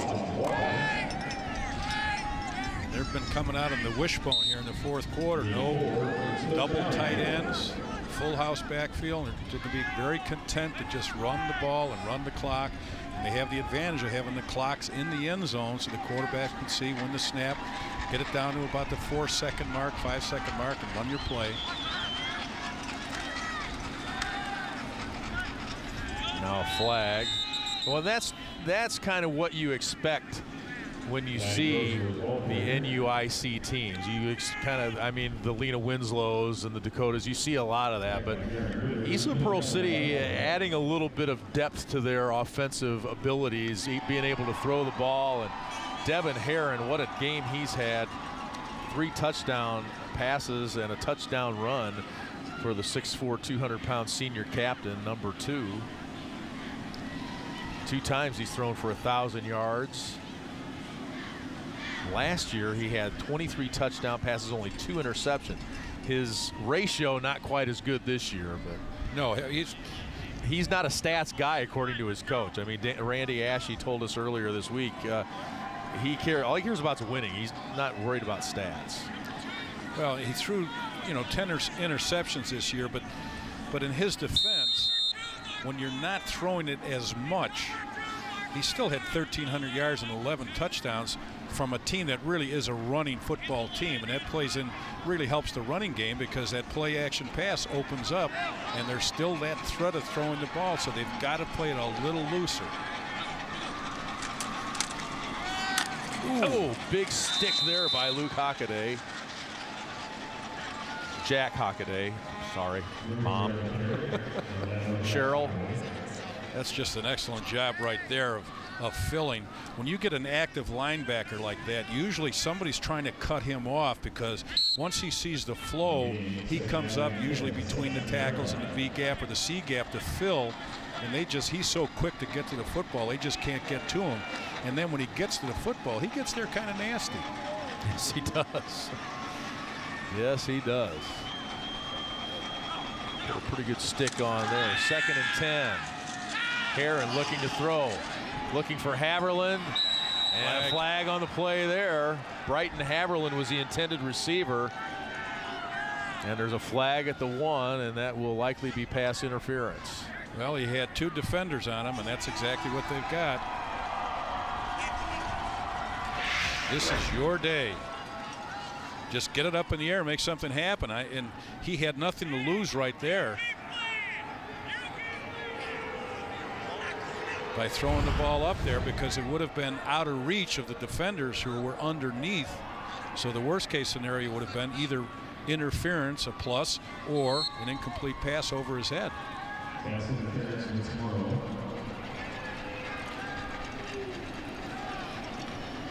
I think you're taking a look at a very resigned, at this point, coaching staff, somewhat depressed about their showing today. Because those 3 losses they had, we mentioned in the open, those 3 losses came only a total of 8 points against some outstanding football teams. St. Teresa out of Decatur, Tolono Unity, and St. Joe Ogden, the teams to beat Maroa-Forsyth in the regular season, with Shaney brought down after a gain of 1. And Jack Hockaday said earlier, if you play bad competition all year, you come across a good team in the playoffs, you're not used to being introduced to adversity. He says we've been introduced to it now and feel like we know how to handle it. So they come in at 10-3 and unranked, but Josh Roop, the head coach at Tri-Valley, told me before the opening round of the playoffs, he says Maroa is a #1 seed. You know, they're a 6 seed or whatever they were, but really they're a 1 seed with the schedule they play. Well, you know, there's a lot of teams that get on a roll in the playoffs, and I'll give you a perfect example of that. In 2001, the first year of the 8A state championships, I was in Downers Grove South. We finished the regular season at 7-2, and we got on a roll in the playoffs. And we got to the semifinals and beat an undefeated Maine South team in double overtime, and then went to the finals and beat an outstanding Naperville Central team. So you can get on a roll, and you know, so if you look at the record and say, well, they got a couple of losses, there's no way. Don't believe that, folks. Right. Here's the pitch to Walter Ollie. He takes a pretty good hit from Whitaker, brought down at the 4-yard line, just shy of the 4. Now they're just happy keeping the ball inbounds. They don't really, if they get another score, great, but keep that clock running is what they want to do. Keep the ball inside. No stoppage of the clock. Before the season started, Randy Ashley said that this is a hungry group and a group that won't back down. We've seen a lot of that here today. Heron looking to throw. Hit as he throws it and broken up there. And David Whitaker on the coverage. Kind of surprised that they're trying to throw it in rather than run it in, because they've really controlled the line of scrimmage and been very effective running the football. But maybe that's why he's play action, because he's figuring that they've got 10 guys in the box, and but every time you throw it like that, the clock stops. All-Stater Austin Fisher up front, Michael Sheriff, Jared Gowan, Dylan Baldoff, and Chase Geed up front for Eastland-Pearl City, and Walter Ollie untouched into the end zone. And it's been all Wildcats today. Well, that was a perfect example of where everybody bunched up inside between the tackles, and he was able to just bounce it outside to run to the pylon. Nobody out there. Good golly, it's Ollie. I wonder who that was made up by. Think it was anybody in the family? we're going to get a flag here. Illegal substitution.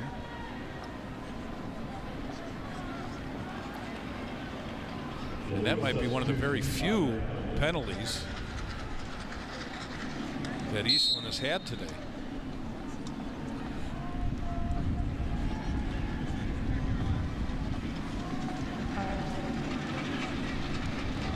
Kind of a quiet crowd. And you get a game that goes like this. Yeah. Even the winning team's crowd is kind of slow, and they're just kind of all sitting there congratulating each other. Silas Jacobs, no. Ollie will go for the fake, throwing into the end zone and incomplete. Silas Jacobs a perfect 5 for 5 on extra points, but they tried to pull a little razzle-dazzle there, no good. But Ollie with the touchdown, and it's a 41-6 lead for Eastland-Pearl City. The IHSA Championships are proudly presented by Country Financial. For your auto, home, life, business, and retirement needs, call the Country Financial representative near you. Grow your own way. Lee Hall, Jack McInerney with you, and there's our officials. Dave Kuzma, Leland Broach. There's another Leland here today. How about that? Steve Frank, Gregory Liam Bruni, and William Evink. Congratulations, gentlemen. Earned their way to state just like the players. 8:31 to play here. 41-6. Eastland-Pearl City leading Maroa-Forsyth.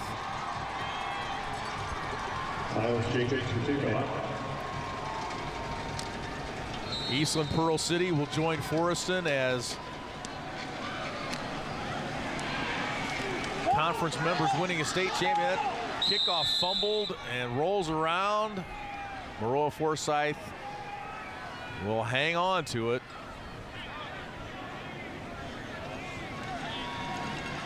Connor Isles there to save the day in what's been a long day for the Maroa-Forsyth Trojans. Well, unfortunately, you know, everybody has an off day. Now, sometimes you have an off day and you still win, and the scoreboard is on your side, but it's tough to have an off day in the state championship game.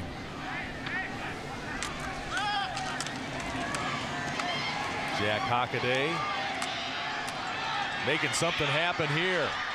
He's got first down yardage and more. Cuts it back at the 30 and brought down at the 26-yard line after a pickup of 32. He is an impressive competitor. Down by Walter. Very impressive competitor. And it's quite obvious that he would rather run with the football and throw the football, because he pulled the ball down after relatively light pressure to scramble with it and pick up a big gainer. 1,700 yards running, 1,800 yards throwing this year for Jack Hockaday. Chad Howell takes it down to the 16-yard line. Well, it's just been a situation where they've had turnovers in very crucial times, and then their opponent has been able to take advantage of it, and that's how you get to these games, and that's how you eventually win them, is taking advantage of those turnovers.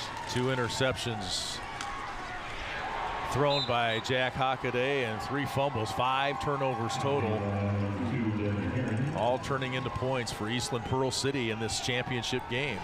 3A state championship coming up next here from Champaign. And they'll play 4A under the lights tonight, starting about 7 o'clock, and more championship action here tomorrow. 2nd down and 7.